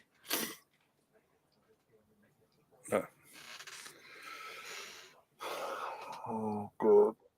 But again, we have said, mate, back about the last summer's transfer window, the Edu situation to one side and all that. What we think about Edu and he's involved in the transfer window last summer. Maybe the fact that we did go on that massive run from January till May, losing only one league game, drawing one and winning the rest. Maybe they thought it was okay and everything was okay and they didn't need to do much and things like that. And obviously with that, it's obviously backfired. Maybe that's the case. Yeah. Yeah. But obviously first pair of You was only first going pair to of eyes in. you was only going to. Oh, I'm sorry, saying mate. first pair with a fresh pair of eyes just coming in as well. Maybe that's the wake up call the club needs in terms of someone that's not been there this whole time and can come in and say, look, they've done well to the point, but we need this. Is what we need to do quick and now. We want to get this fan base back in your side and get us over that line and win trophies. Because I don't want to see us in another situation of like them knuckle draggers down the road when they had Poch, of being good on the eye, a good football team that can't get over the line. I don't want to be tired of that brush. We need to be winning trophies. Yeah. Mate, you're 100% right, mate. You're 100% right. We do need to get over the line. It's embarrassing. Do you know what's going to be embarrassing, mate? That either Man United or Spurs are going to win the UEFA Cup this year, and they're going to give it to us all summer. They're going to give it to us. Whoever wins that tournament, mate, is going to give it to us all summer. Yeah, of course. And that's the embarrassing thing after 3 years not winning, I think. Even worse, no matter what, it's bad. But Man United have everything they've gone through, for not just this season, but for the last 3 years, they can say, well, yeah, we've not been to our standards, but we still won the League Cup. We still won the FA Cup. We've still won, even this season, we've been closer to relegation battle than actually competing for European spots. We win the Champions League because we won the Europa League. Yeah. And we're just here going, but mate, we can't even win the UEFA League, mate. Do you know what I mean? This is what frustrates the hell out of me, mate. Like, I look at our team here, right? And I think we absolutely, like, do you know what I mean? You look at it, you think, even then when we was in the UEFA League, mate, we lost miserably to a penalty shootout after another howling performance at home. Yeah. Have you noticed, mate, that it's always our home form? Like, it hasn't been spoke up enough, mate. Our home form is disguisedly not as good as everyone thinks it is. Everyone thinks they go, yeah, they don't lose many at home. But actually, when you start weighing it all up, yeah, right, you start looking at like European nights, like big nights. Bayern Munich, we folded at home. But was it Sporting Lisbon?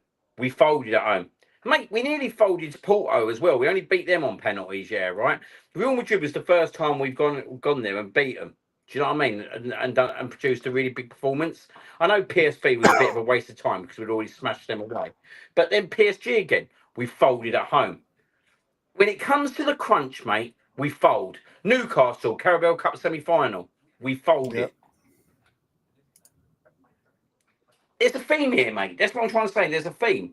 And until we get over that barrier, we're not going to win nothing. And I'm struggling to see us winning on Wednesday night, mate. I just look at that team tonight, yeah, right? And I look at that Arteta interview when he starts moaning about players, and I think that was the totally wrong thing to do 4 days before or 5 days before the second leg. Do you know what I mean? Leave that till after. You got to get these guys on the side. You want these guys to perform if you're in Paris. And we're already making our excuses why we're not winning the league, why we might go out the Champions League. I just think it just sounded very Ten Hag to me, mate. It sounded very Ten Hag to me, and he hasn't done that before. And he's always said we'll find we'll find something. But for the first time, started moaning. I just thought you've done it right at the wrong time. And you think, do you know what I mean? Now, the players now starting to feel sorry for themselves. Like the Premier League's unforgiving. Champions League's unforgiving. You can't feel sorry for yourself. You've got to get yourself back up. Do you know what I mean? We have to go out there Wednesday. We have to put on a bigger performance than we produced at Real Madrid. Because let's be honest, Paris Saint-Germain are playing to a different level than Real Madrid at the moment. Yep. They're playing to a totally different level. We see that at the Emirates. The first 20 minutes, mate, is probably the quickest I've seen a team play against us. They were fucking brilliant in that first 20 minutes. How are we going to combat that? We've got to go and win by 2 clear goals. We've got to go and produce what the girls produce, basically. Yeah. It's not out of our reach, but I'm struggling to see at the moment with the side that we've got, yeah, right, that they'll get over the line. And as I said to you, we could win this semi-final, but I still wouldn't be comfortable about the final because I don't know what Arsenal's going to turn up. I've got no idea what Arsenal's going to turn up Wednesday night, mate. Are we going to turn up like we did at St James's Park for the second leg? That's what I'm worried about because I've already seen it once already. I don't know. Time will tell, won't it? Wednesday will tell us what we need to know. But the only positive I can take out of this is, right, that surely now, Arteta and Berta must be looking at summer. They probably were already. Do you know what? We need severe upgrades on a couple of these players and people's mentality. Like, look at Martinelli's day. Certain players' mentality is not right. I'm sorry. Him walking off the pitch laughing when he's just lost 2-1 to a fellow countryman is not acceptable. Are you laughing? Am I laughing? Now, the 60,000 fans that paid hundreds of pounds coming from Ireland, Scotland, Northern England laughing? No. So why should you be laughing, mate? At least have the dignity to go out the back and do it with him. Do you know, he's stupid boy, mate. I just hope now, mate, he turns up Wednesday and scores an hat-trick so he comes off my porridge list. Because if he doesn't, he's on my porridge list next week. Yeah. That's been enough already. Yeah. Oh, dear. Mate, I'm telling you, he's on there, mate. Unless he bows out of jail, mate, he's not coming off. No. Bobby, don't mess around with that, please, mate. Stop that. I don't blame you. There's going to be quite a few if we don't turn this around on Wednesday. Like yourself, I don't see us turning it around. I really don't. I've already said how I think it's going to play out. If we do try and have some sort of glimmer of hope, it's going to play out the way I said earlier. Again, that's what the players have done. And that's what the manager's done. Another thing that needs to be looked at, especially if we, as we expect, Arteta's going to stay for another year, at least, if he survives the whole season, that is his lack of, no matter, and like you said earlier, he's got winning. He's got win big next year. Well, it's the unwilling when things go a bit wrong in terms of injuries or suspensions, bringing on kids. That in terms, when I say bringing kids into the matchday squad and not using them, use your bench. I don't care if they're kids or not. I said this earlier. Jurgen Klopp, when he had situations, certainly his tenure at Liverpool, he dipped into his youth team. He gave Harvey Elliott's, Conor Bradley's, Trent Alexander-Arnold's and others the opportunity and just go with it, see what happens. Arteta's unwillingness to use his bench, or even when he has a 40-fit squad, his reserves until the last knockings of a big game when you need it most, it's got to change. If he's unwilling to change, if he says into the off-season, no, I'm not willing to do that, no matter what, even with upgrades coming in, then the bullet's got to be bitten in the off-season then. Because we can't keep going into another season. What will be, in terms of being a competitive team, 3 seasons being competitive, 4, 5, 6 seasons he would have had now, 4 seasons. We can't be going into this situation where come halfway through a season, he's doing interviews on Sky or bit of TNT or whatever, complaining about what he's got for options. He shouldn't be doing it. He shouldn't be doing it at this point in the first place. Injuries or no injuries.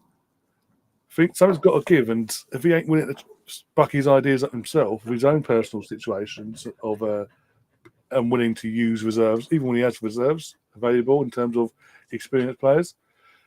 End of the day, the question's got to be thrown back at him then, in that situation of, hang on, these are players you asked to be brought in. You demanded them. You can't change your mind 6 months later just because. What do my head in? I think they need to have a look at today, mate. Like,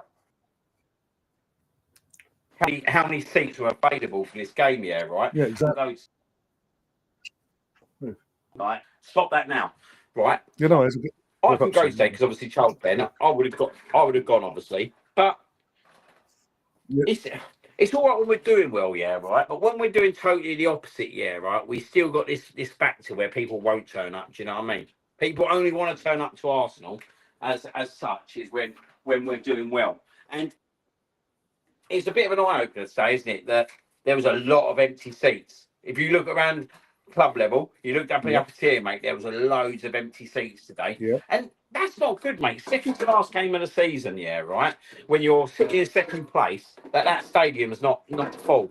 And I'll tell you what a lot of it is. A lot of it is because like a lot of people pay season, like 70 quid, 75 quid. It's the travel that you have to pay as well. It's the cost of living at the moment. Do you know what I mean? Like I'm paying back, just get to Arsenal about 40 quid every week. Do you know what I mean? It's just on travel. That's without my food, my drink. Do you know what I mean? And everything else. And It demoralises you. Like, if I was at that game today, right, and I come home, yeah, right, and we lost to, I'm fuming, mate, right? I don't go to the pub, mate. I steam off home. I know what I'd have done today, yeah, right? But if I'd got home and then see Martinelli laughing as I'm going off the pitch, I'm just like, why am I bothering? Why am I spending all this money, yeah, right? When the players don't care, do you know what I mean? As such, like, we're sitting in second place. Have some pride that you don't want Man City to finish above you after everything.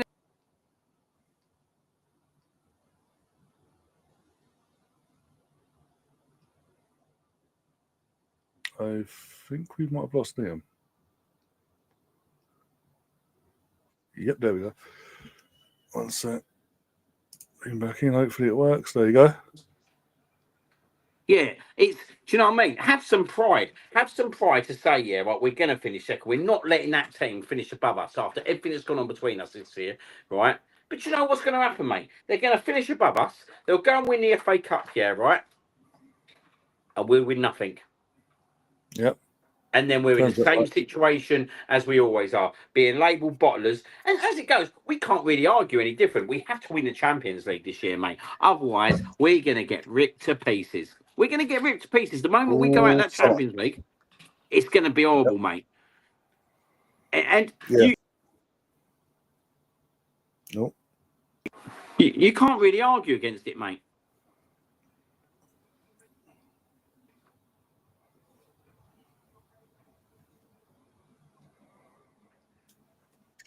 Yes, I can see you don't use the phones for a second, but yeah, you're here. Oh. Sit.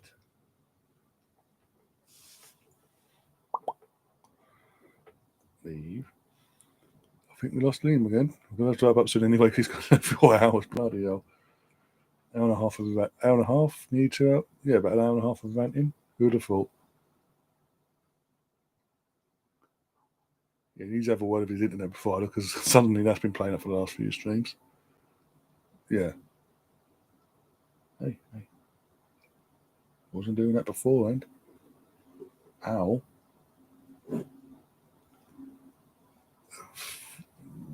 Yeah.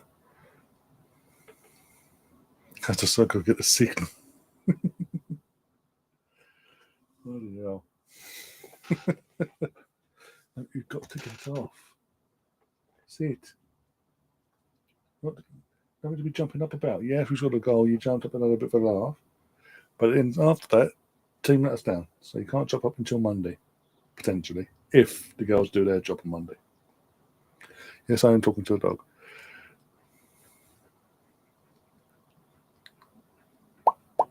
Oh, I think we lost Dean again. 2 cans of a piece of string. Oh, God, yeah. He just popped to the shop, guys, with a £5 to put on his decky, top up his decky. If you know, you know. Give him 2 more minutes. If he doesn't turn back up, we'll just wrap things up because, yeah, I don't want to keep going around in circles and tend to ranting and raving. This isn't the end of the That's not good either. No, he was. I was up with him to. I don't know what happened there, but yeah. So I'll give him 2 minutes, and then from that, we'll wrap things up. If we don't see him back again, maybe his phone died or something as well. Maybe that's on the verge of dying because obviously I think he was using his phone.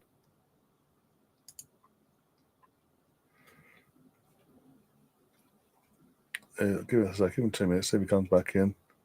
Edith just messaged me saying he doesn't know what's happened there. So 2 minutes, and then get ourselves out of here, hopefully. Weaving with no wheels. Oh, dear. You talk about Liam's internet or Arsenal's display, basically? I'm just done at this. I just say I'm just done. I actually thought at the start of the season, we did the first game of the season, home to Wolves. As I said back then, I was buzzing actually. I was actually looking forward to the season ahead. I honestly believe this was the season we were going to get over the line and win some silverware. Okay, one way or the other, beat the league.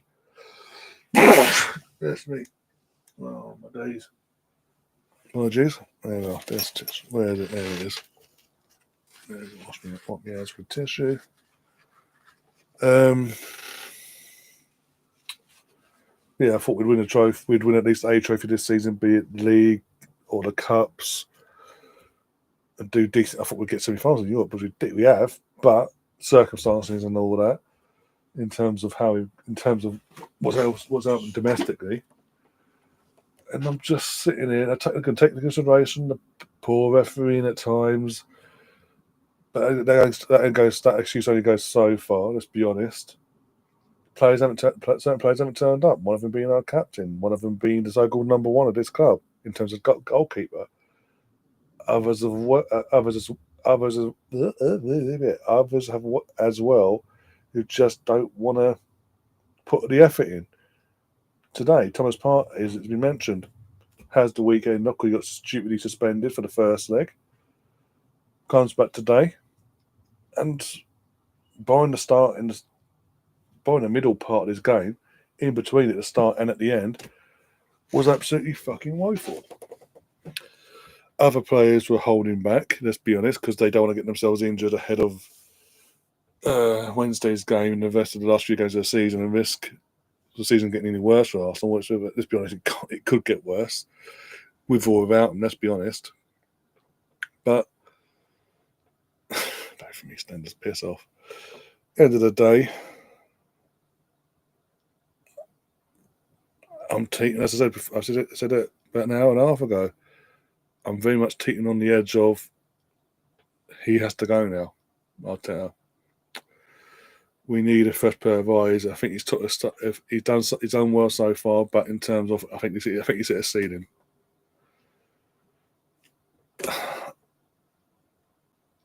And the longer he remains, other players will realise this, and we'll lose a player. And again, we lose them players. We're back to square one again. What we're 4 or 5 years ago. But we're back to them times again, and I don't want to be like that. I don't want to be in a situation where we're looking back and going, "What could have been?" As I said, I don't want to be like them knuckle draggers down the road when they had Poch, had the opportunity to win something, didn't do it, and then look where they are now. In terms of league and all that, I know the potential of the European final, but still not the point. I don't want to have my club labelled as bottlers, but at this point, I mean, we're second. We're going to bottle fucking second, for fuck's sake. We're literally doing. We're throwing away second. Not in a 2-horse race in terms of the title, but we're throwing away second. We could come third or fourth in a literal 2-horse race. So one thing we have bantered Tottenham for over the years could be thrown at us now. But anyway, it doesn't look like Liam's going to be coming back, so it's all that. It is what it is there. I'm going to get myself out of here. Thanks, obviously, Gary, Liam popping on as well. Obviously, you guys in the chat as well, some of the new faces I've seen as well. Big up to yourselves. Thanks for popping on. Keep the chat going. Having your input during and after the game. Yeah. I was saying that in terms of tomorrow, there's not because Arsenal girls, the women's team doesn't play till Monday. Sorry. There's no plans to do any streams tomorrow, but during the day anyway, apart from the late night fan reaction, which is going to obviously involve Arsenal fans, by the looks of it, heavily, depending on how tomorrow goes with other games. Yeah. Monday, it's going to be the Arsenal versus Brighton in the WSL. And then later on, a couple of hours later, or so later, you're going to have your All Arsenal show. Tuesday, I think Tuesday's something planned. So I may, if there's anything else planned, may do a watch-along for Barca, Inter versus Barca. And then PSG versus Arsenal Wednesday. Thursdays, the Cunningham and Jonesy show. And just go from there, and then from Thursday, go from there, basically. Aside from that, though, guys, we're going to get ourselves out of here. Take care, guys. Have a good rest of your Saturday, wherever you are in the world, in the UK or elsewhere in the world. If I don't see you tomorrow, have a good rest of your weekend, and we'll see you on Monday. Worst case. Till then, guys, take care of yourselves, and as always, up the Arsenal.